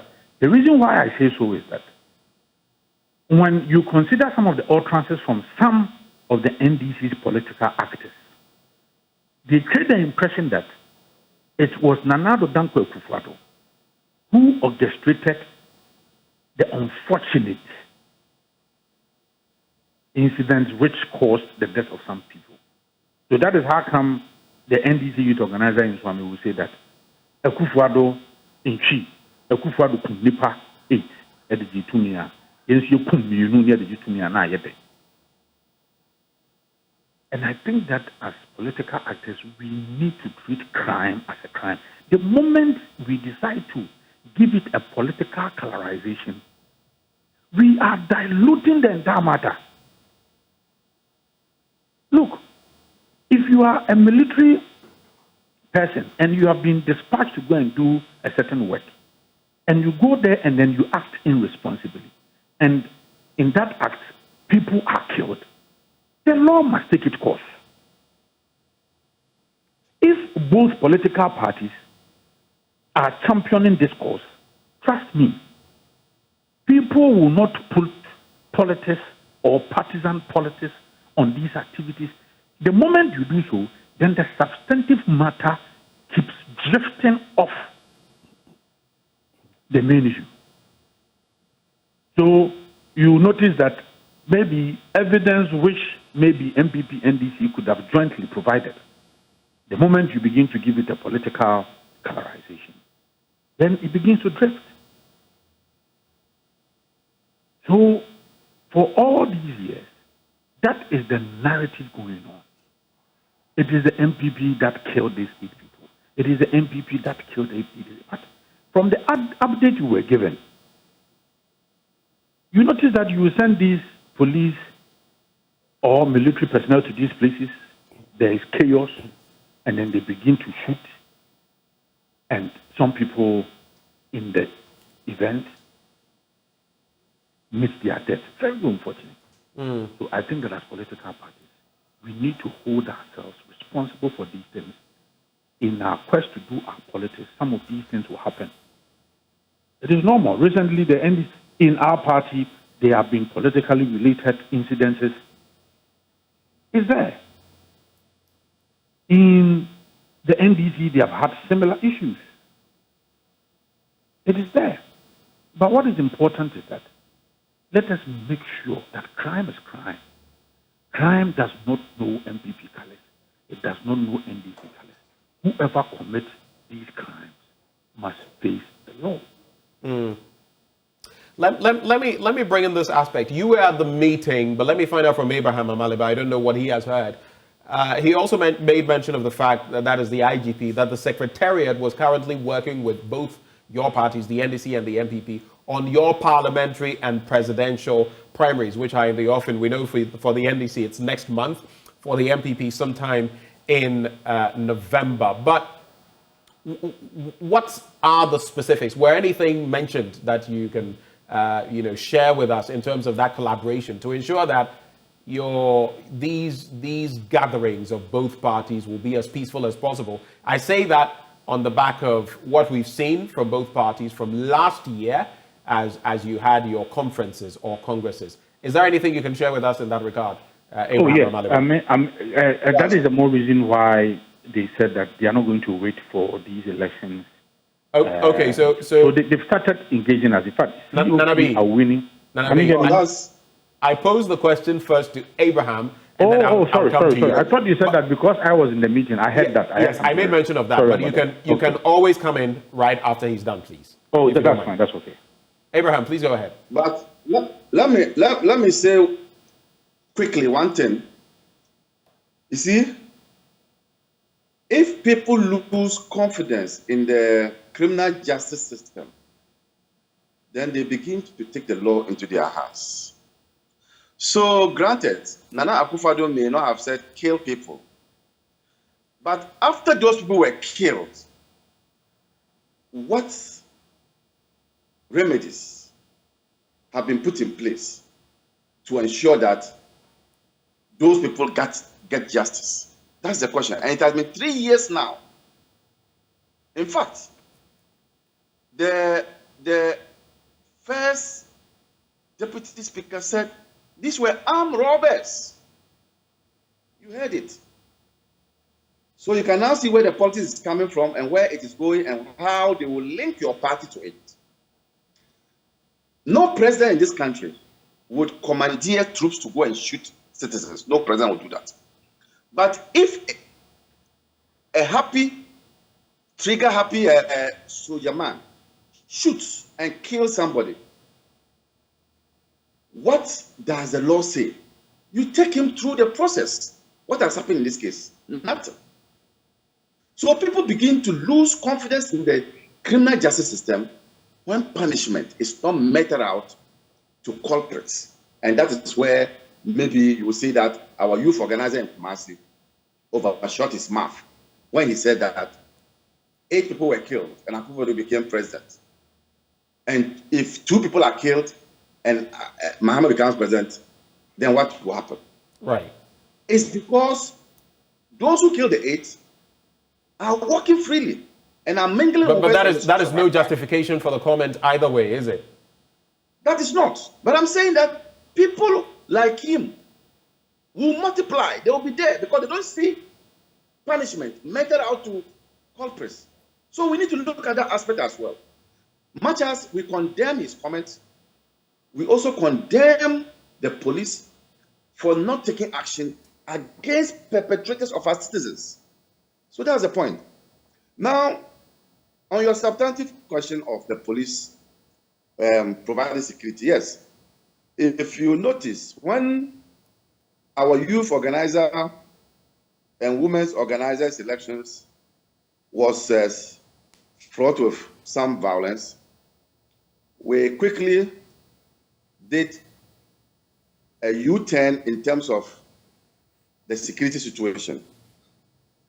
And we ensured that no candidate was allowed to bring in security men into our national congress that took place at Accra Sports Stadium. And for that one, you saw how smoothly it went.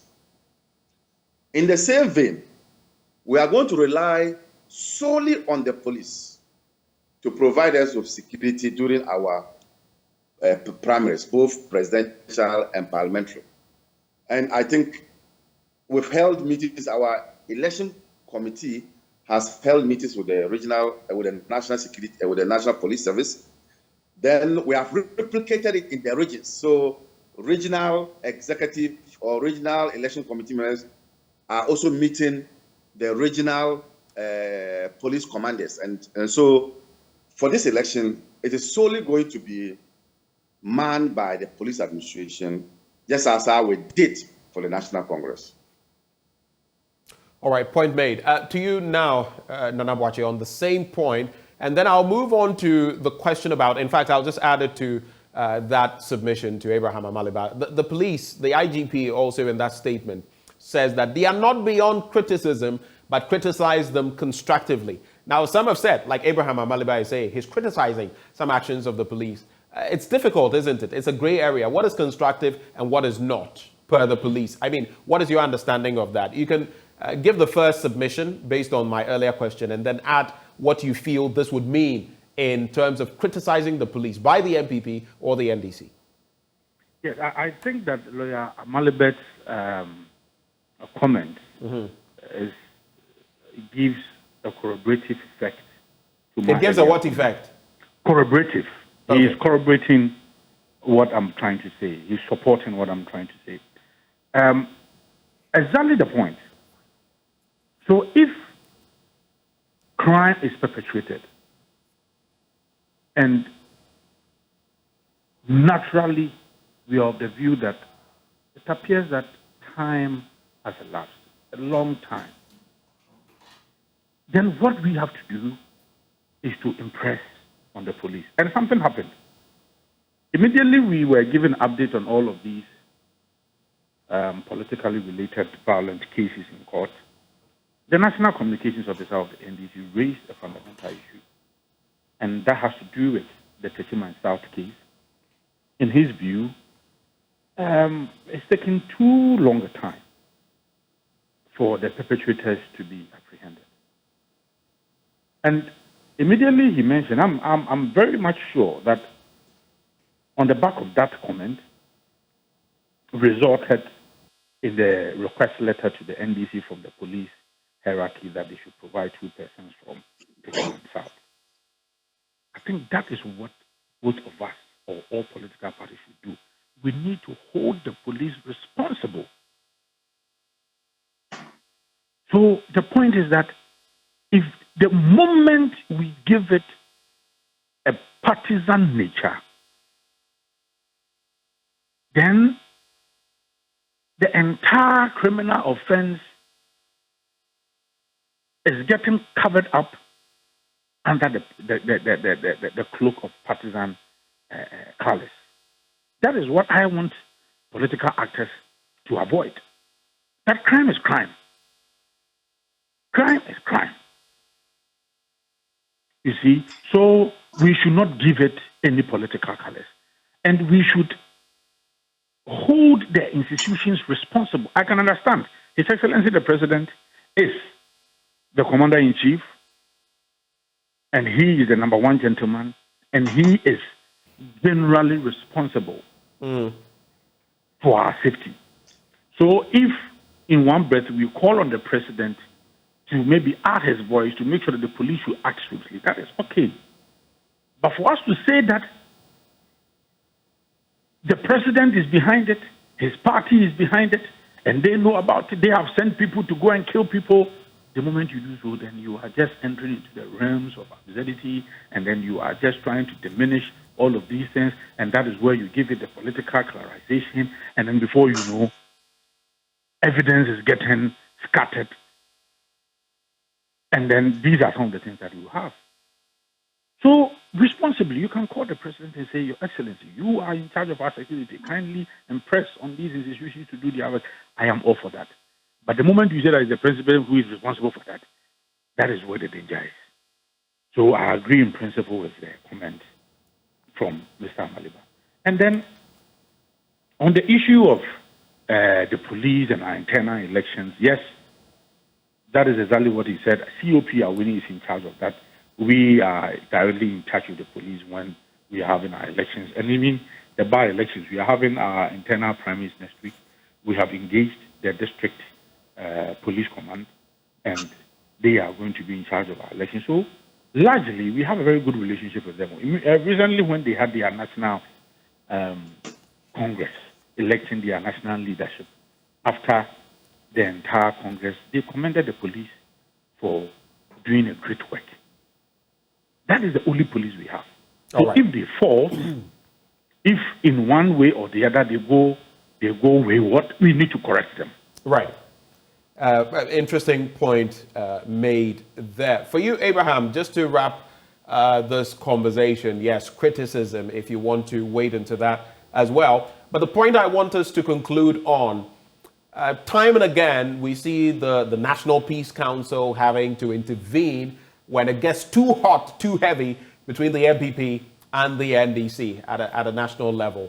In 2020, we saw some such meetings. Now, we're hearing that there is a planned interaction between your two parties and the National Peace Council on the way forward, on the back of some of the latest developments, the Brian Champong comment, the back and forth about who has said this in the past and who has said this now.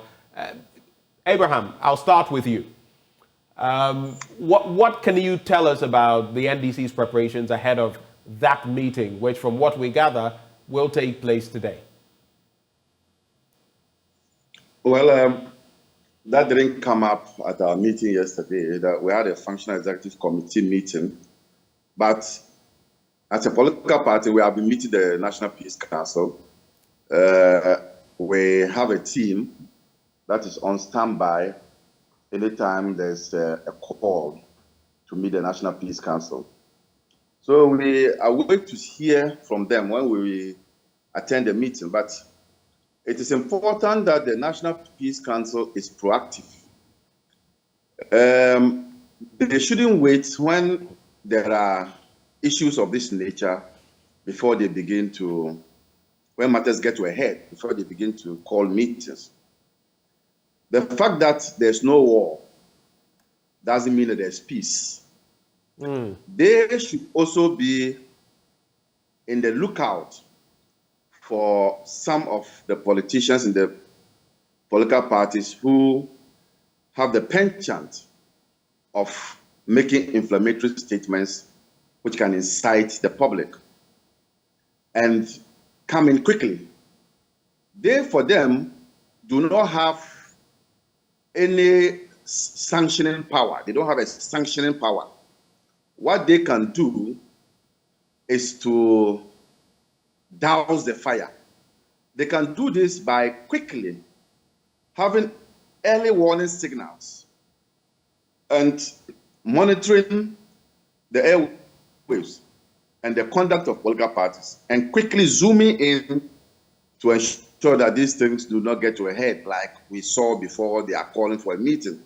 Right. So I think that there's much more for them to do, but like I told you, we already have a team. All right. Point made, Abraham Amaliba. Unfortunately, the connection is not aiding us. Henry Nanabuachi, you have the final comment on this, briefly on that point, please. Yes, I think that is. I'm going to make a very simple point. The point is that we as political parties, we have a responsibility to make sure that we conduct ourselves in a manner which will not undermine our democratic stability. We are seen as an icon of democracy in Africa. Henry, could you speak up for me again? Yes, I'm saying. Can you hear me now? I can hear you.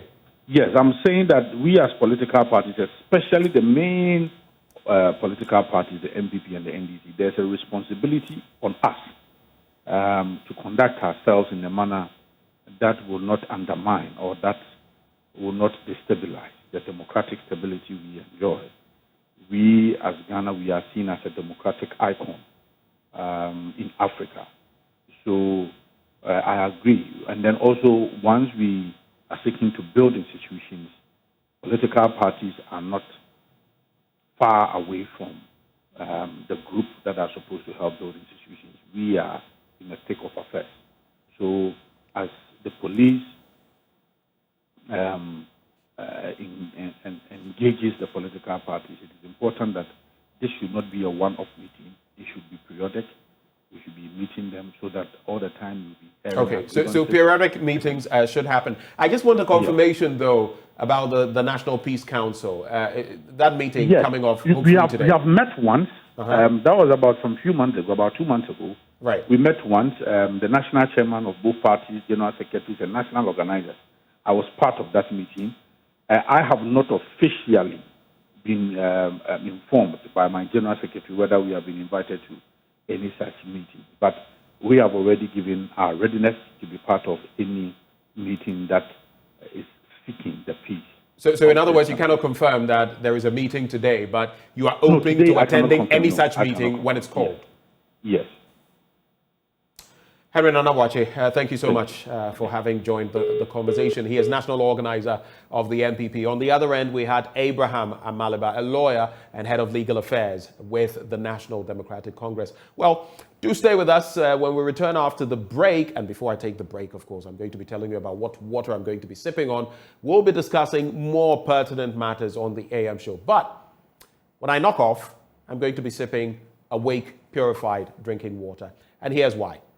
It's premium purified water treated through a strict purification process to ensure that every last bottle that you consume from the market refreshes you better. And here's a very good reason you should even patronize them. If you're thinking of the kids, they have the 330 ml bottles. You can just put it into their backpacks or snack packs, and they are good to go. You could get 500 milliliters if that's what you're opting for, 750 milliliters for those who drink quite a bit, and 1.5 liters for those who always want more.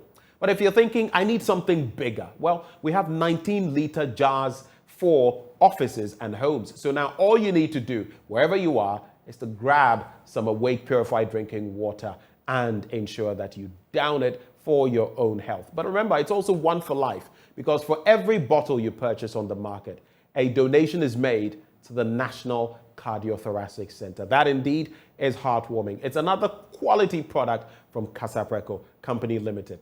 If you want to purchase in bulk, this is the number to call, 0262 351 251. 0262 351 251. This advert, of course, is FDA approved. Now stay with us, because up next, we have a number of conversations coming your way. We'll be right back.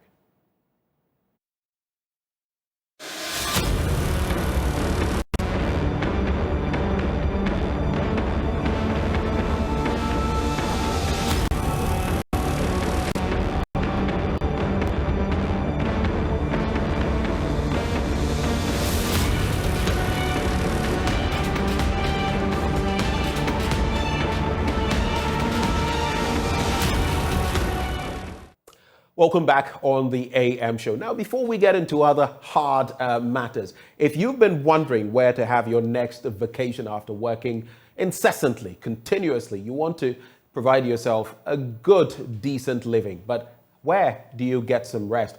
Well, let's propose for you the Royal Cozy Hills Hotel and Safari Resort, otherwise known as Drapa Dubai, located in the Drapa municipality, and they are there for you to make your vacation, well, a stellar one. Now, they have an abundance of sea and different species of animals that you would have loved to travel out of the country to see. But guess what? You can do that right here in Ghana. And JoyNews' Upper West Regional Correspondent Rafiq Salam joined some revelers who traveled to the Safari Resort, and here is his report. The latest addition to the plethora of services rendered by Royal Cozy Hills Hotel, otherwise known as Drapa Dubai, to revelers is the Safari Resort. At the Safari Ranch, the guests are offered a chance to see a variety of different species of animals, including lions, hippos, zebras, and many more. The team joined some revelers to take a tour around the Safari Ranch to have a feel of it. We were led by the tour guide, Aziz Pelpo, otherwise known as Ras Bob. The first place visited was the home of the antelopes, peacocks, wallabies, and the big turtles located around the entrance garden of the hotel. Rolling out of the hotel and heading to the Safari Ranch, which has a fence of 3.4 kilometers, we first spotted the alpacas, which are from the camel family. Alpacas are native to South America, where they are reared mostly for the wool. They are strictly herbivorous. They depend on leaves, grass, and shrubs. So over here, we have planted maize and millet purposely for the alpacas. And because Southern America, they come from very colder temperatures, when they come here, routinely we shave them, especially when the temperatures are very hot. But because we are not rearing them in large quantities for those purposes, it's just for tourism purposes. So when we realize they are feeling very warm, we shave them routinely. What do you use the things you shaved off? Oh, for like pillows. Oh, okay. Yes, and also we are keeping some for our museum as well. Next to see was the amphibious hippopotamus. An adult hippopotamus weighs between 1,300 to 1,800 kilograms, and they are able to feed about 40 kilograms of food on a daily basis. The hippopotamus is strictly herbivorous. They don't take meat or flesh. They depend on leaves, grass, shrubs, and vegetables for their lives. And they are semi-aquatic, meaning they are able to live both on land and in water. Out of 24 hours a day, the hippopotamus spends about 16 to 18 hours inside the water. They mate in the water, they give birth in the water, they poo in the water. In fact, they have a mechanism that allows them to sleep inside the water. We also bumped into half a dozen of zebras. And then also, we saw maize of geese and jackals. What about the almighty lion and the lionesses? They are not only here, but roars as well.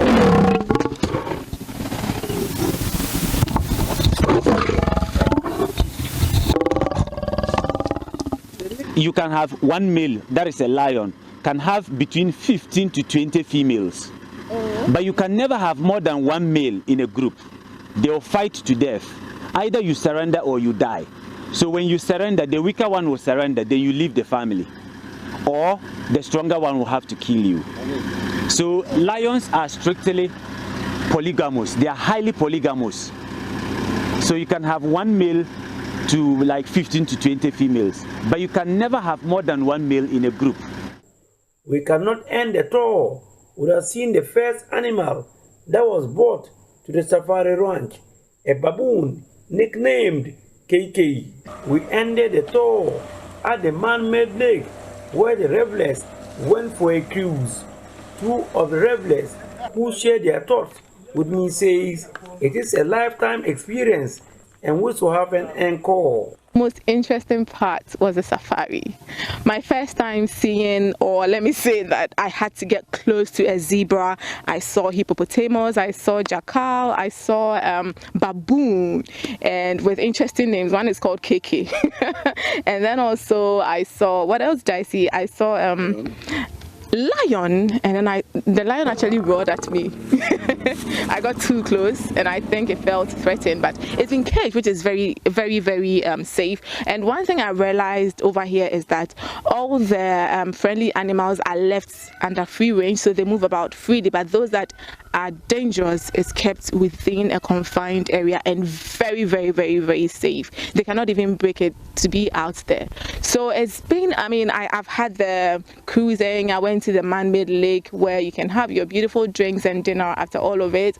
So all in all, it's been like a wonderful experience. It's a lifetime experience, something that I would want to come back to all over and over again. I got so scared. You know, I saw the white lion. We're trying to take some selfie. They roar. I almost threw my phone away. That was an amazing experience. I have never seen such before. I saw hippopotamus. I saw that big eland. Saw zebra. I saw the one that looks like wild cat. I don't even know their name. You know, you can see right here. What's the name? Peacock. You can see right there. Tortoise. Aha! Please make time and you'll love it.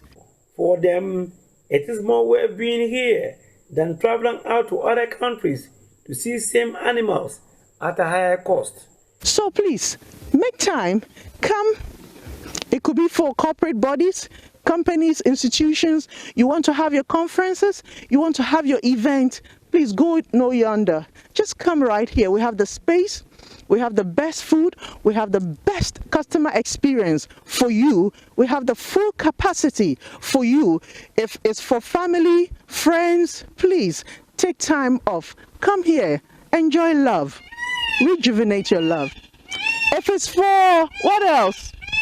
You can hear the sound of the birds.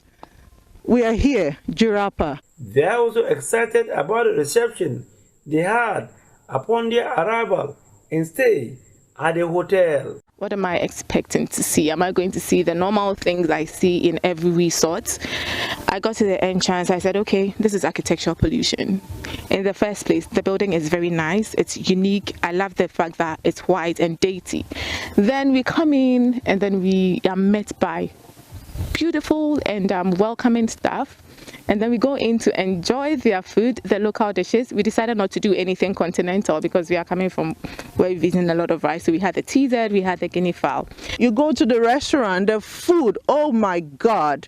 The local food is, if it's continental, it's everything is on point. We have all the facilities you can think of. This morning I went to the gym. I feel fit. Tomorrow morning I'll be right there.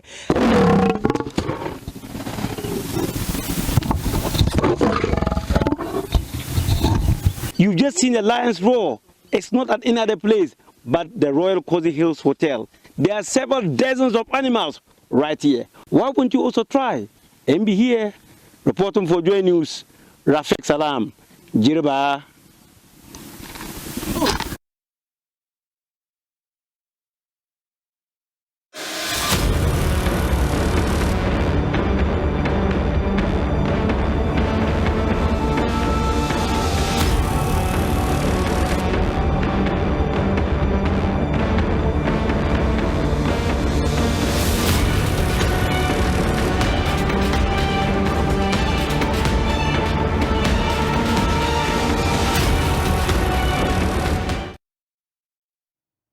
Welcome back on the AM show as we get into the next leg of our big stories, and we're hosting some of the senior staff members of the University of Cape Coast, the Senior Staff Association. It has to do with some promotions that are not coming, some appointments that are not coming. They have a host of grievances that this morning we're going to get interactive on as we host our two guests from that institution. We have Sandy Kumi Sinatra. He is chairman of the Senior Staff Association of the University of Ghana and UCC Local. He joins the conversation. Sandy, a very good morning to you. Thank you. We also have joining the conversation George Ansong, chairman of the KNUST, representing the National Executive Council. Thank you, sir, for joining the conversation. But I'll start with you, Sandy, since the UCC is on the radar and you have a link with them. What exactly is happening in this regard? What's necessitated the recent release that we saw from your outfit? Thank you very much. Yes, University of Cape Coast is a public university like any other public university. And in the universities, we have common laws, or I would say rules and regulations governing us. And for the common purpose of congeniality, VCG or Vice Chancellors Ghana, they made fit to have these laws so that there will be uniformity on our campuses. Unfortunately, when it comes to University of Cape Coast, there are some discrepancies in how to implement these policies or laws. Okay. And we told our management as far back as last year, we put together some of these concerns and grievances from the senior staff cadre. Unfortunately, we didn't have enough deliberation over it and there was no resolution. First to this act, the National Labour Commission ruled that management should engage us to bring finality to the issues. That engagement never happened. So we cautioned management about it, nothing was done, and that is what necessitated our indefinite strike action. I see. And so how far with that action? Yeah, so as we speak, from the 13th of April up to now, our members are on strike. Right. And the only thing that has come out of the strike is NLC summoning the two parties, that is management of the university and the senior staff association, to appear before the commission this morning. So that is the only update we have had. As to the local level, we have not had any engagement with management. What would you say has been the impact of the strike as of now? Because senior staff, if you lay down your tools, you know what the impact would be on any institution in this country. Of course, yes. This is because our staff strength cut across all categories.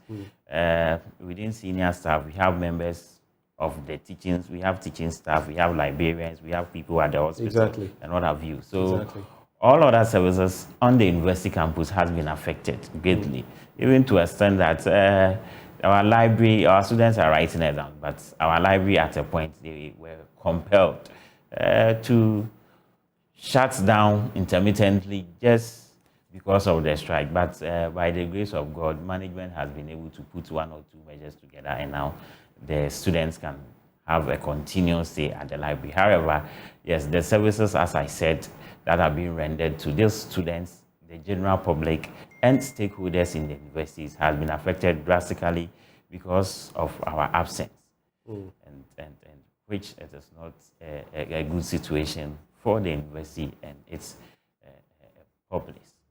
What is your reaction, Mr. Ansong, to these developments as far as the UCC is concerned? And are there similar situations at the KNUST, for example, where you are a National Executive Council member? No place. And that is what makes the situation unfortunate. It's unfortunate in the sense that management shouldn't have waited till this time. They should have resolved the issue since last year, I think August, till now. They have turned deaf ears to all the concerns raised. Meanwhile, NLC had directed you to sit down with them to resolve the issue up till now. They also wrote to the National Labour Commission that... You mean the ministry? No, the minister came in, but they went to NLC, National Labour Commission, to resolve the issue. So the direction was that go and sit down with them resolve the issue, come and report to us. And as we speak, nothing has been done. And some of the things that they are doing are alien. It looks like they have enacted their own laws and they are implementing it, whilst the other universities are not also doing the same thing. So that is the University of Cape Coast. It appears to be operating a very different system from what prevails in other institutions. You also have a linkage to the University of Ghana. Is it as different there as well? Yes, so as I said, the rest are all going by what the regulator or the policies are saying. Apart from the University of Cape Coast? Apart from University of That is with these public institutions. Is the University of Cape Coast that stands out? Then I'd like to find out, you're also protesting ill practices being meted out to you. Give us some detail, some scope to that. It is clear in other institutions that does not pertain. So let's focus on what pertains at the UCC, and we can share our thoughts on that moving forward. Okay, so from our presser, we touch on some salient points, yes. So for instance, we are saying that management of the University of Cape Coast is blatantly not implementing our condition of service. There are some allowances in our conditions of service that are being enjoyed by all other sister campuses. Like which ones?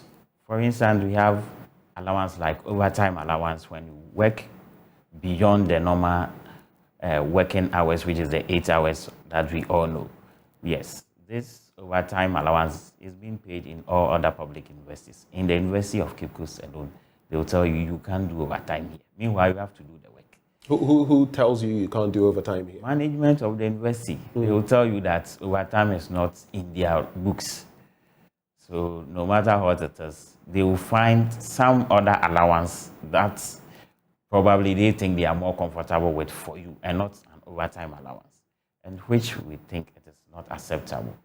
Again, we have colleagues who are in offices that are taking additional responsibility that we expect the university to pay them responsibility allowance. For this one too, most often the university will tell you that they can't pay because they did not send you to that office as the head. For that reason, if even you are doing work beyond what is required of you, you can be given an extra duty allowance, which is unfortunate because, as I've said, all these things has been negotiated for and agreed with government, and it is part of our condition of service. So if I do the work and the commensurated remuneration that I need to get to enhance my welfare and my well-being, I'm not getting it. It's unfortunate. I'm curious, why has it taken so long, for this to come? Of course, Mr. Ansong made mention of the fact that since August last year, there had been deliberations and all of that. But even before then, I'm assuming these payments or these remunerations or these benefits were not being given to you. Why did it take this long for it to come up? Especially when other institutions were doing, so to speak, what had to be done. Okay, so in the past, we used to enjoy these allowances until such a time that our condition of service expired. Okay, so when was this? So the condition of service, you are supposed to review it every 2 years. Okay. And the very first one was, implemented in 2008. Okay. Yeah, so after 2008, there were this back and forth with fair wages. And that's created the room for management to also, have their own rules. So they were thinking that. So in other words, the delay from the Fair Wages and Salaries Commission led to the university adopting its own protocols in that regard. That is it. All right. Yes, but subsequently, the senior staff has signed on to a new condition of service. Okay. And this new condition of service has spelled out what we can enjoy. That is why we are just requesting that just implement the condition of service. We are not asking anything more or anything less. It is just a matter of implementation. Implement the new condition of service that we have that gives us the room to do overtime. The other allowances that you are giving us, we have not negotiated for that, and that rate is just being determined by management, which we think it is unfair. Mr. Ansong, before I go back to Sandy, so did you find it curious, this entire development? He talks about the fact that, yes, there was an arrangement, the Fair Wages and Salaries Commission had to come in. At a point, there was a bit of a gap. Sure. And then the university intervened by creating its own conditions of service, so to speak, right? But shortly after that, the Fair Wages and Salaries Commission remedied the situation, but the right things have not been done. How curious is that in the setting in which you operate? Because what's good for the goose, obviously, should be good for the gander. Sure, exactly. That is why we are curious, and that is why the National Executive Council is taking it very serious. Because if you don't take care, when University of Cape Coast have its way to implement whatever they have planned, it will trickle down to other spin-off effect. Yes. Right. So we are not taking it kindly at all. It's curious. We are worried. As a National Executive Council, you say you're worried. What have you done so far in that respect, in that regard? So because the National Labour Commission asked the two parties, that is UCC local and the management, to sit down, we're waiting for them to resolve the issue. And up till now. So since August, you've been playing the waiting game. Sure. Have you put forward any notices, any petitions, any letters on this matter? Yes, the national chairman, excuse me, he's in his post. That is why he's not here himself. Right. Yes, has been in talks with the management, but it looks like they want to have their own way. So your national executive chairman has been in talks with the leadership or the management of the University of Cape Coast, but they remain adamant. Yes. I see. And the communications, why exactly? What justifies this posture or this position? I mean, in your interactions, has anything come up? Has the University of Cape Coast been able to say it is based on X, Y, and Z that we feel we should maintain this? They don't have anything to show us. When it comes to upgrade and promotion, for example, UCC is telling us that if you want to become a junior assistant registrar, you need an MPhil. That is a registrar's position. You need an MPhil. But this issue, the regulator, that is Ghana Tertiary Education Commission, GTEC, has come out to rule on it, that once you have your master's, you qualify to be upgraded to senior membership. So a master's is a master's. It doesn't have to be a master of philosophy. It just must exactly. So it could even be an MA. Yes. And you can get the yes. Right. And that is what is happening at other universities. But UCC is saying that until and unless you have MPhil. But MPhil is for those who are going into teaching and other areas. Those are the administrative section. They don't do any teaching. So why are you insisting that they should have an MPhil before they are upgraded? Somebody comes with an HND. If you come with an HND and you are administrative staff, you start with what do you call it? AA. As admin assistant. Yes. From there, after 4 years, you go to senior. From after senior, 5 years, you go to principal, and then you end at chief at 6-year interval. You are telling us that if you come with an HND and you hit senior, unless you bring a degree, you can never be promoted to principal. And it is not found anywhere. Even the scheme of service that you are using, you have stated it clearly in it. Meanwhile, you wrote the scheme of service, you brought it out. The unions were not part of it.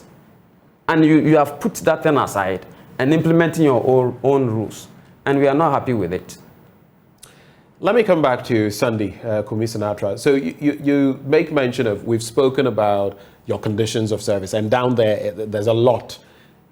The promotion bit, he's just started speaking about, of senior staff members. There is the appointments to senior membership and all of that. Again, I just want clarity on this. What has the explanation been? When was the last time these promotions were actually, brought to bear? Okay, so I must be honest and probably commend the current management. When it comes to the promotion into senior membership, we have seen a lot of improvement. However, there are still some unfairness in it because management is unable to give us the clear criteria of the things they need. It appears that they are doing select and choose, which is not helping the system. Wait, you mean they are being selective, and there's no clear guide as to this is how we're going to do it. It's not clear. It's not clear. Yes, and we have a lot of examples. We have 3 members who were mates. They went through the same course. After graduation, 2 of them were appointed into senior membership. The other one, they told him, you don't qualify.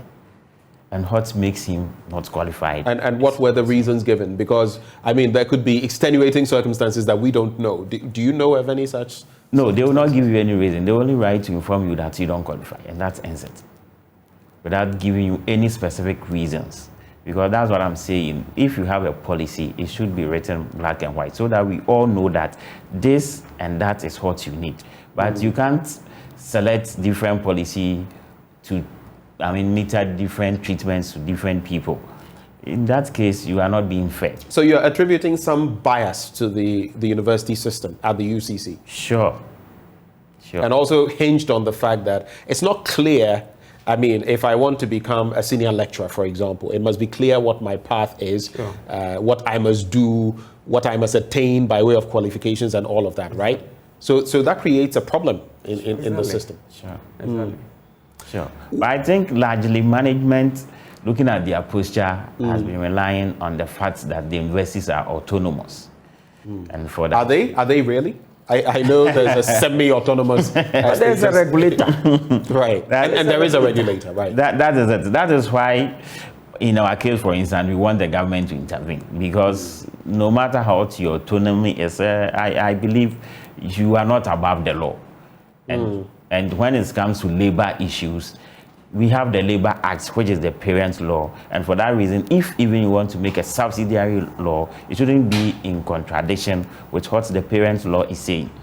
That is why we want to take it up, and we expect National Labour Commission, which is the arbiter, to also look at the issues and judge them objectively. Okay, so we know that there's a meeting, and both of you can share your thoughts on this, with the National Labour Commission today. Yes. I believe the Ministry for Employment and Labour Relations will also feature there. What would be your expectations ahead of this meeting? What are you armed with that you're going to be sharing with them? I'll start with you, Mr. Ansel. Yes, my expectation is that the Labour Commission will ask the University of Cape Coast to go and do the right thing and stop implementing rules that are alien to our system.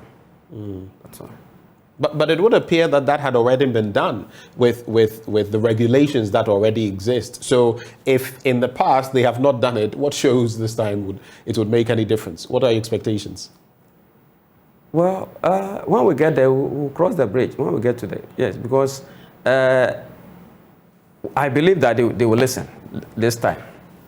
I'm just believing that they will listen. Are there any ways? I do know that these universities operate under law. Yes. Are there any mechanisms of, so to speak, meting out any punitive measures if these... You remember the University of Ghana also had its own fracas recently on the back of tariffs, increment of, all of that. And what happens in such instances? Yes, so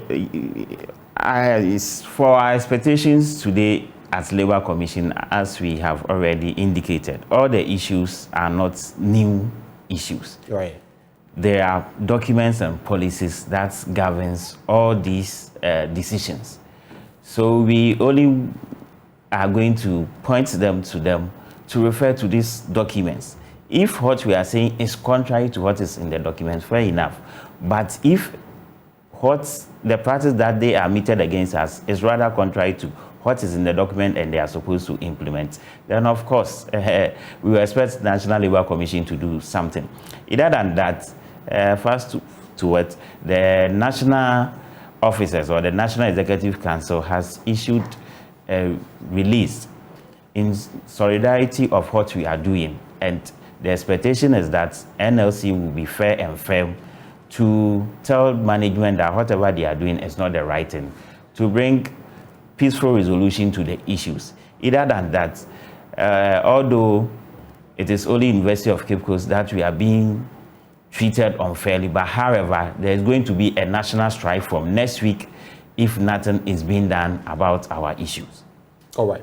Let's wrap with this. So how soon are you expecting that? I mean, your expectation is that the National Labour Commission will rule in your favor, but how soon would you like to see what pertains in other universities being implemented in the UCC, if that is what the stance that the National Labour Commission takes? How soon would you want this? Yes, our expectation for the meeting is that they will make that decision, and when that decision is reached, all that is left is for management to officially write and communicate to the university community. That's henceforth some of these practices that we were doing that we thought it was legal. Unfortunately, we have realized that it is no more the stance of government or the association, and going forward, this is what we want to do. And that ends our long outstanding tug of war between us and management of the university. But anything contrary to that, as I said, will inflate a national strike, and the repercussion will be more huge than what we are seeing now. All right, you've had your final bite, some 15 seconds. What I'm saying is that the unions are not happy going on strike. Right. That's not what we want. We want peaceful environment for everybody to work. So we are pleading with management that they should listen to us. We shouldn't have gotten to where we have gotten to if they had given us the listening ear. So we are pleading with them that they should let peace prevail at the campuses. All right. Joining us for the conversation, we had Sandy Kumi Sinatra, who is chairman, Senior Staff Association at the University of Ghana and the University of Cape Coast. Then we have George Ansong, chairman, KNUST, representing the National Executive Council. Now, both of them have been talking about the treatment of senior staff at the University of Cape Coast. Today, they have a meeting with the National Labour Commission at which the Ministry for Employment and Labour Relations will also be ably represented. Thank you for staying with us for that conversation. But up next, the GRA is on a revenue mobilization drive. Interesting, isn't it? We've heard from the ECG, the Ghana Water Company Limited, on these drives. Now the GRA is doing same. It is in a bid to boost socioeconomic development in Ghana. What do they have in the offing? We'll be telling you about that right after the break.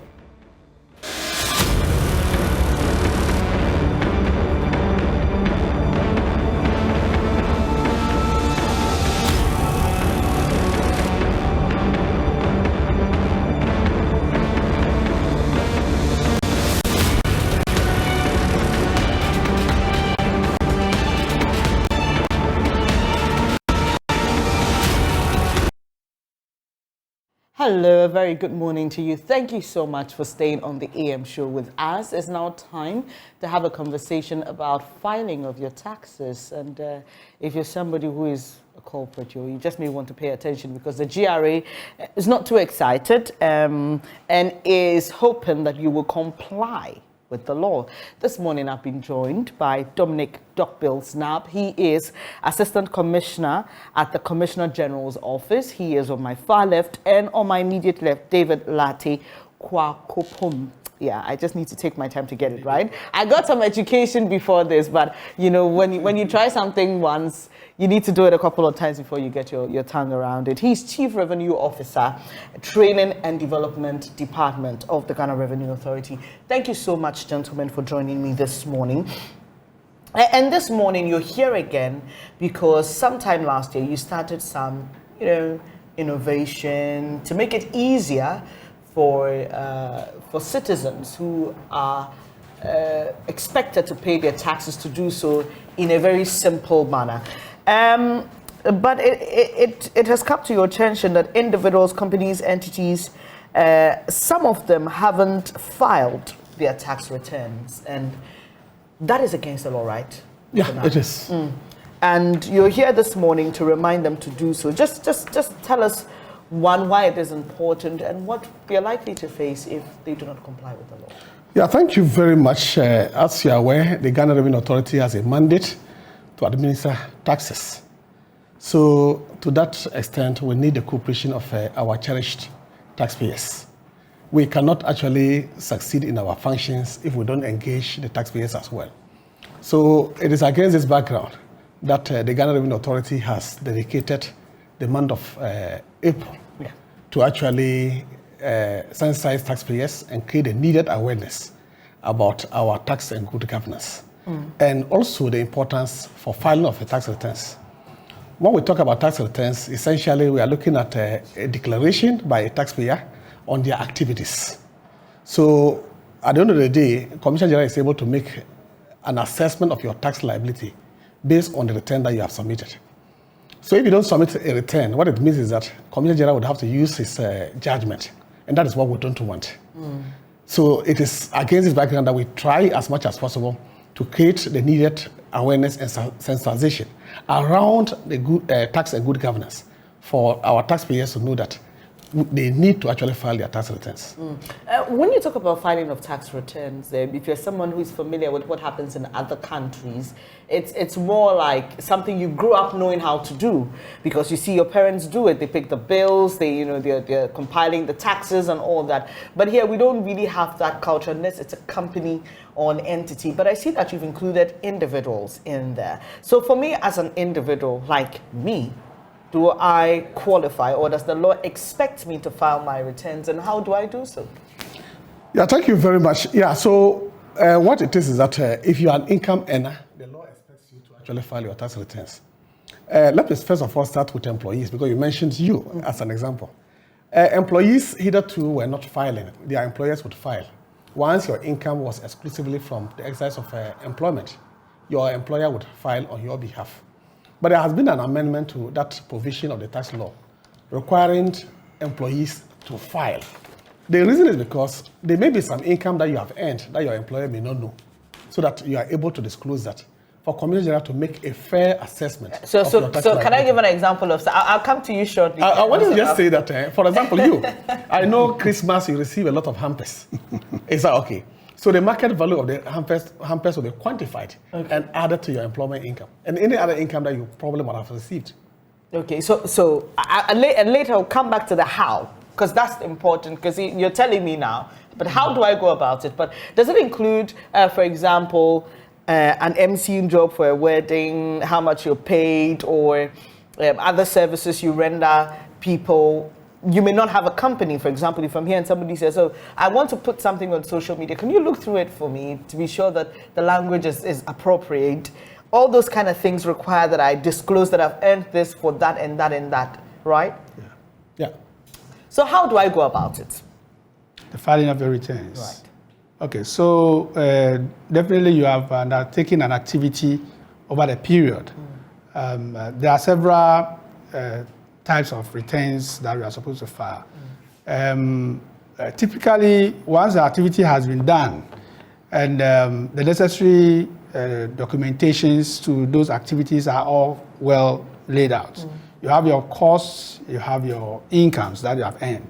So these are the ones that you need to put on the return that is being given to you. You can download it on our website. Okay, so there's a form that makes it easier right. for you to know how to go about exactly. it. Okay. Exactly, yes. All right, and so would it automatically compute how much, say, for example, if I did an emceeing job for a friend and I got 3,000 CDs, does it compute and tell me how much tax I'm expected to pay on that? Or I would have to give all those details to GRA before GRA tells me how much I'm supposed to pay as tax? Yeah, thank you very much. First of all, we have basically three types of income that is subject to tax. Good. We have employment. So once you are in employment, that income that you receive, the law requires that you a return is submitted on that. Then we have business, where you run a business. Is that okay? So your income for the year, and then the cost that you incur in generating that income should also be put together in a tax return. Then we have the last one, which is the investment. That is where you earn passive income.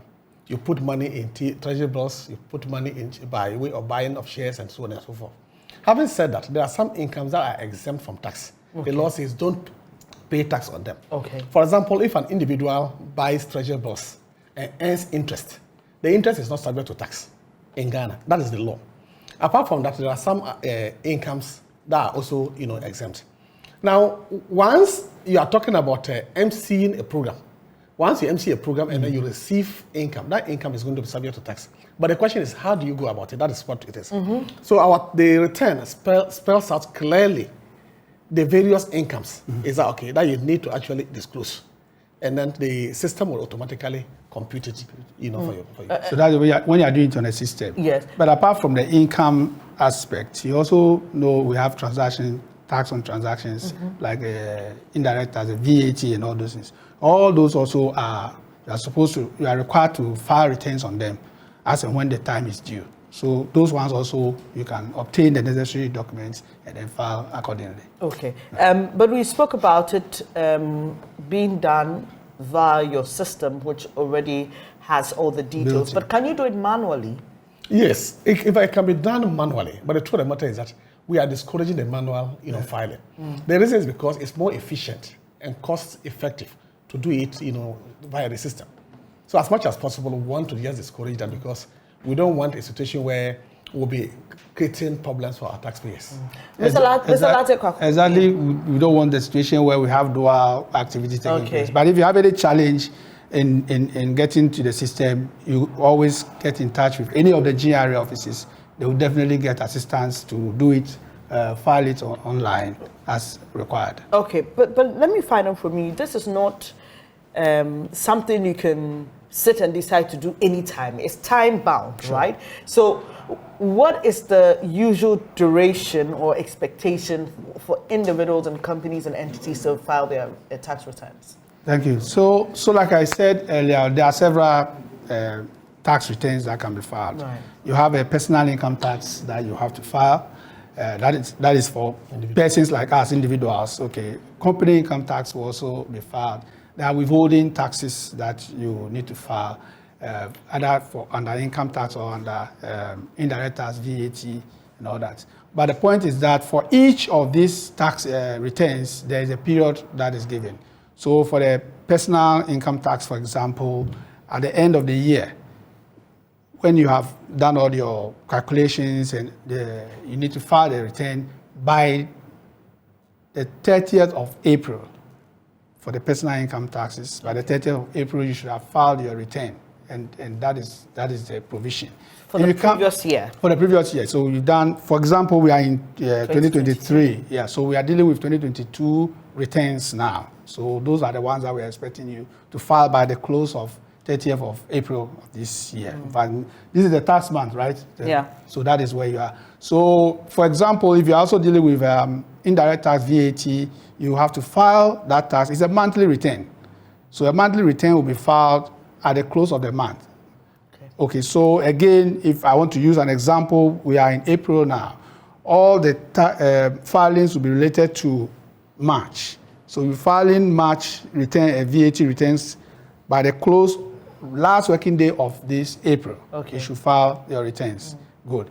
You have withholding taxes, and usually they come in at the middle part of the month, but it's also relating to the previous period's transaction, and so those previous period transactions will be filed in the current period, and that is what we have. So that one by the 15th of the month, following you have to file the return by the 15th. So you can do it before. Yes. Exactly. You can always file. What if you have the attitude of many Ghanaians who like to wait till the very last minute, and that last minute happens to be a weekend or a holiday? Does the law give you a little room after that due date? No, the truth of the matter is that taxation is governed by law. So once the law says that if you are filing your personal income tax, or if it is a company and then your basis period is January to December, you have not more than 4 months after the end of the year. Yeah. So in that case, 30th April, you cannot go beyond 30th, April. Now, if it falls on a Saturday, what do? You can file earlier. But again, because it is online, if you file on the 30th, there's no problem. Are you getting them? Yeah. But having said that, if the system fails you, what happens? That is the reason why we encourage people to file, much earlier. So the law doesn't make any room for any adjustments after the period you're expected to file. If you do so afterwards, it's considered an illegal. No, you can apply to the Commissioner General for extension. That is, but you must state in writing, giving reasons why you are asking for the extension. And if Commissioner General thinks that it is very reasonable, it will be done. Interesting. Well, so this morning I'm speaking to officials from the Ghana Revenue Authority, and it's because this month of April is the Tax and Good Governance Month, and they've set us aside to do things like this to help us understand the importance of filing our tax returns, who qualifies to file the tax returns, what the law's requirements are in filing your tax returns. But let's talk about the very interesting one of property rates, because that has been quite topical since last year. And you've been partnering with MMDAs to ensure that people pay their property rates. Now, how far has this collaboration gone? Yeah, thank you very much. The collaboration is actually a creature of law. The law says that GRA should assist the MMDAs in property rate, taxation. So to that end, yes, we have actually had a very smooth partnership, with them. What we have done is that data-based platform has been created, and again, what we have also done is that Ghana Revenue Authority, the Ministry of Local Government, and Land Valuations have actually done valuation of properties across the country. Is that okay? To determine the proper values and then the risk, to be applied. And the values that are supposed to be paid on them. Maybe someone is just hearing the property rate conversation for the first time. Mr. Akakpo, just take us through what property rates are. Do I pay property rates only on facilities or properties that I have rented out, or I have to pay property rates on facilities that I also live in? What exactly is the concept? Okay, thank you very much. So in general, when you are dealing with property rates, it will cut across all the ones that you just mentioned. I mean, you have a property, a rented out facility, is a property that you own. You have rented it out. You are earning income on that. And therefore, the law says that you needed to pay a tax relating to the property. You have a personal property, like I put up my own house and I'm in it. As a citizen, the law has provided that I contribute to the development of my area, my surroundings. But how do I do that? I have to pay property rates so that the institution that have been mandated will use that to do the development of our area. So, and as long as you have put up a facility, a property, whether you are using it for commercial purposes or you are owning it and using it for your personal activity, you needed to pay the tax on it, and that is what we are talking about. I know that there are threats of court actions against people who haven't paid their property rates. I know such stories. But beyond that, what other sanctions are there for people who fail to pay their property rates? Yeah, you stand to be prosecuted when you don't actually pay property, because it is a law that has access to pay. But let me just quickly talk about two things. We have to actually draw a line clearly between what we call the rent income tax that landlords pay. They pay when they rent out. Are you getting it? That is rent income tax.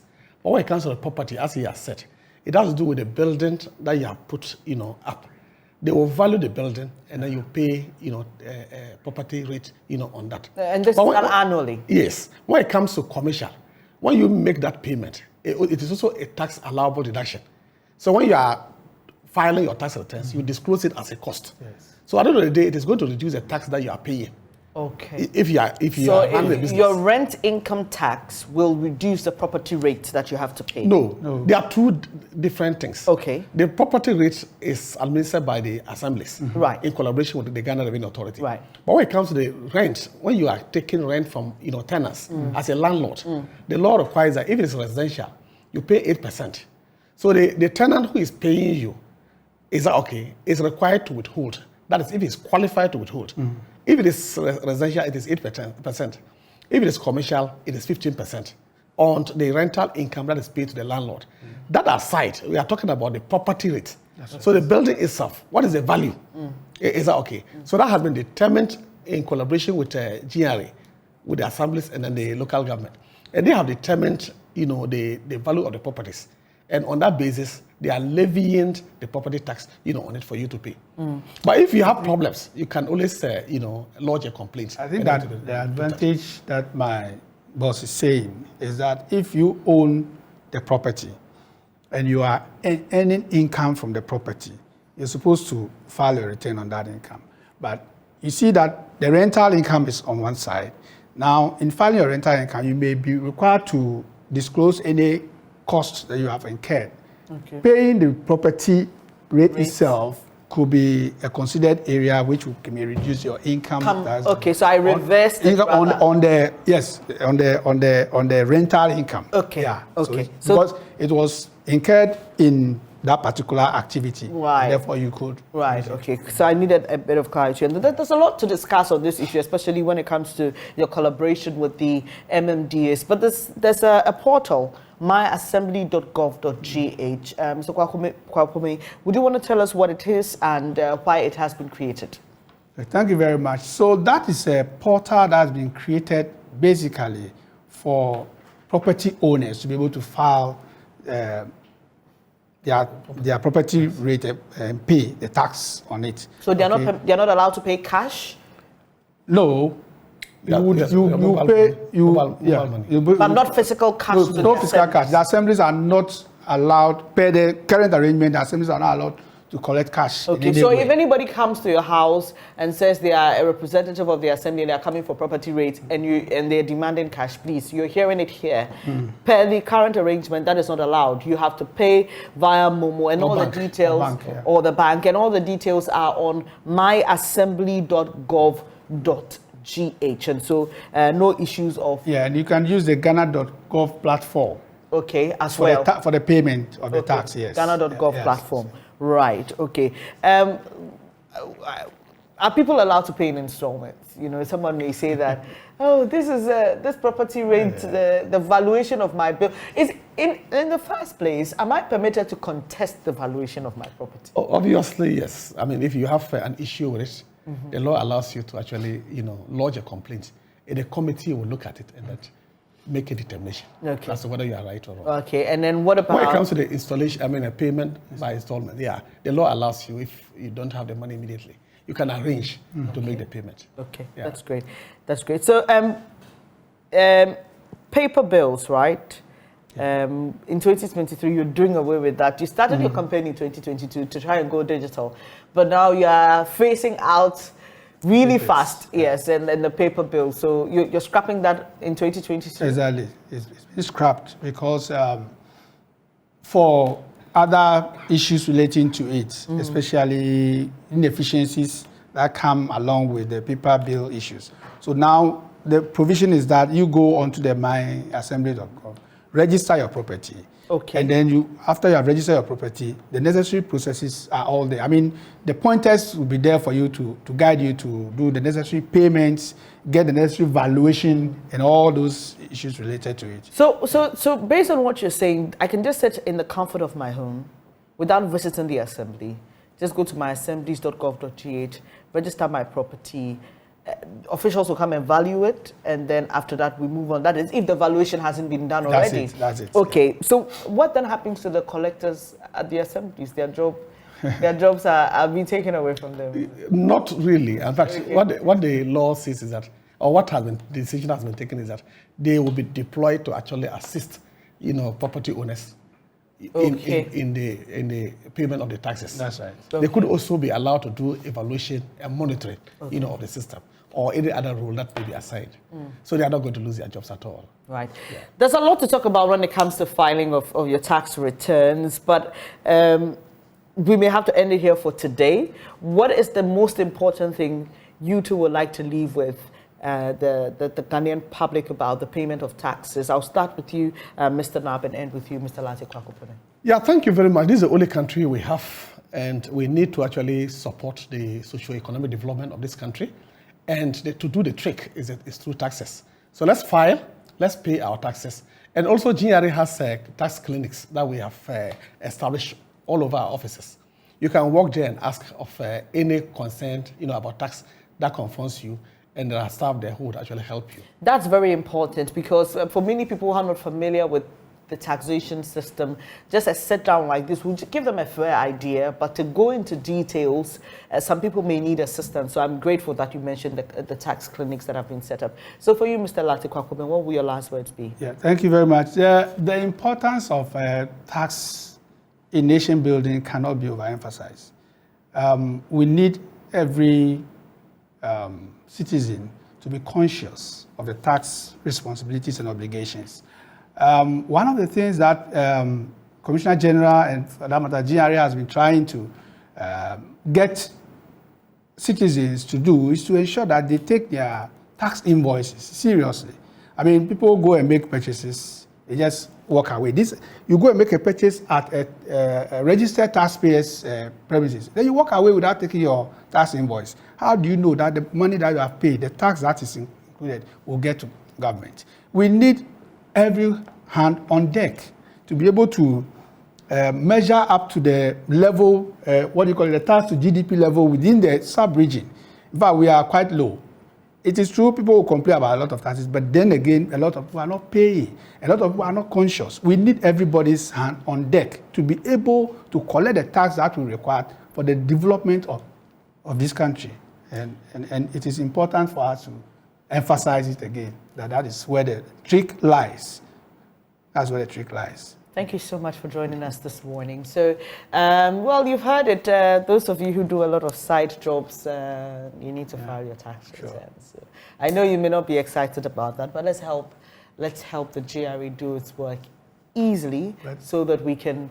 we are in GRA, we file our taxes. You do? Yeah, we do. I wanted to ask you that, but I didn't want to put you on the spot. I have filed my tax. You filed your tax return. I did that just yesterday. Okay. Yeah, so please. And it was seamless. That's right. Okay. Yeah. That's right. Okay. I've done my computation, and from here I'm going to finish it up. I didn't finish yesterday, so I'll finish it today. Okay. So, okay. That, in other words, you're just telling me to do things. Yeah, you do. And we encourage everyone out there, please. Yeah. So come I on mean, the thing here is that initially employees were not required to do so, but we are required to do so now. So, yeah. For me, I'll do so right after the show. So please just endeavor to do same on the GRA's website, and it's easier. Everything is almost digitized now. So yeah, you wanted to say something? No, that's okay. All I wanted to say was that it's easy because if you have your pay slip over the period of time, those ones are the guide where you get your information from. So you just fill in the... That's right. And then you're done. Yeah. And it's important because, you know, my company is a responsible one, but in some companies, you may not be, the company may not be paying the taxes on your behalf. And so filing will help the GRA know that, okay, there's something fishy happening here, so that you're also sure that what is being, you know, deducted from your salary is actually going to the right places. And again, if for any reason you were overtaxed, when you file your tax returns, you are entitled to a refund. Okay. Yeah. So that is. Let's take note of that. Okay. Yeah. That's exciting. That's exciting. All right. So that's it. The GRA's website and gives you all the information you need: tax information and services, domestic tax, file and pay taxes is there. You know, also your TIN. I have my TIN. If you don't have your TIN by now, I don't know what you're waiting for. But if you don't have your TIN, if you're an individual, your Ghana card number becomes your TIN. So okay. You should all go for it and get a Ghana card. Okay. So well, we are learning a lot today, aren't we? So *880#. Well, if you want to do it, if you don't want to go on the website as well, you want to just use the USSD code. It's there for you. So please, GRA has made it very simple for you. But that's all time will allow us this morning. Dominic Duckbill-Snap is Assistant Commissioner at the Commissioner General's Office. He's on my far left, and on my immediate left, David Latte Kwakuben is Chief Revenue Officer, Training and Development Department of the GRA.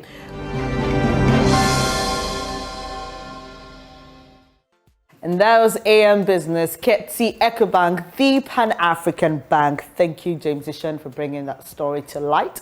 Well, it's about that time where we say goodbye to you. And thank you for joining us on this edition of the AM show. But before I go, Robert Nilate, you are Goyle Head Office. Today is your birthday. Well, your dad and siblings say they wish you the very best of life and pray God's blessings upon you. It's coming from Malcolm, Narod, and Gifty. They wish you the best on this special day. And if today is your birthday, from our heart to yours, blessings and peace. Well, that'll be all from us, Benjamin and myself and the entire team, for this edition of AM Show. Tomorrow, God willing, we are back again with another show that puts you at the heart of everything we discuss. Up next is JoyNews Desk. Do stay with your most credible news source. I'm Bernice Lansah. Take care.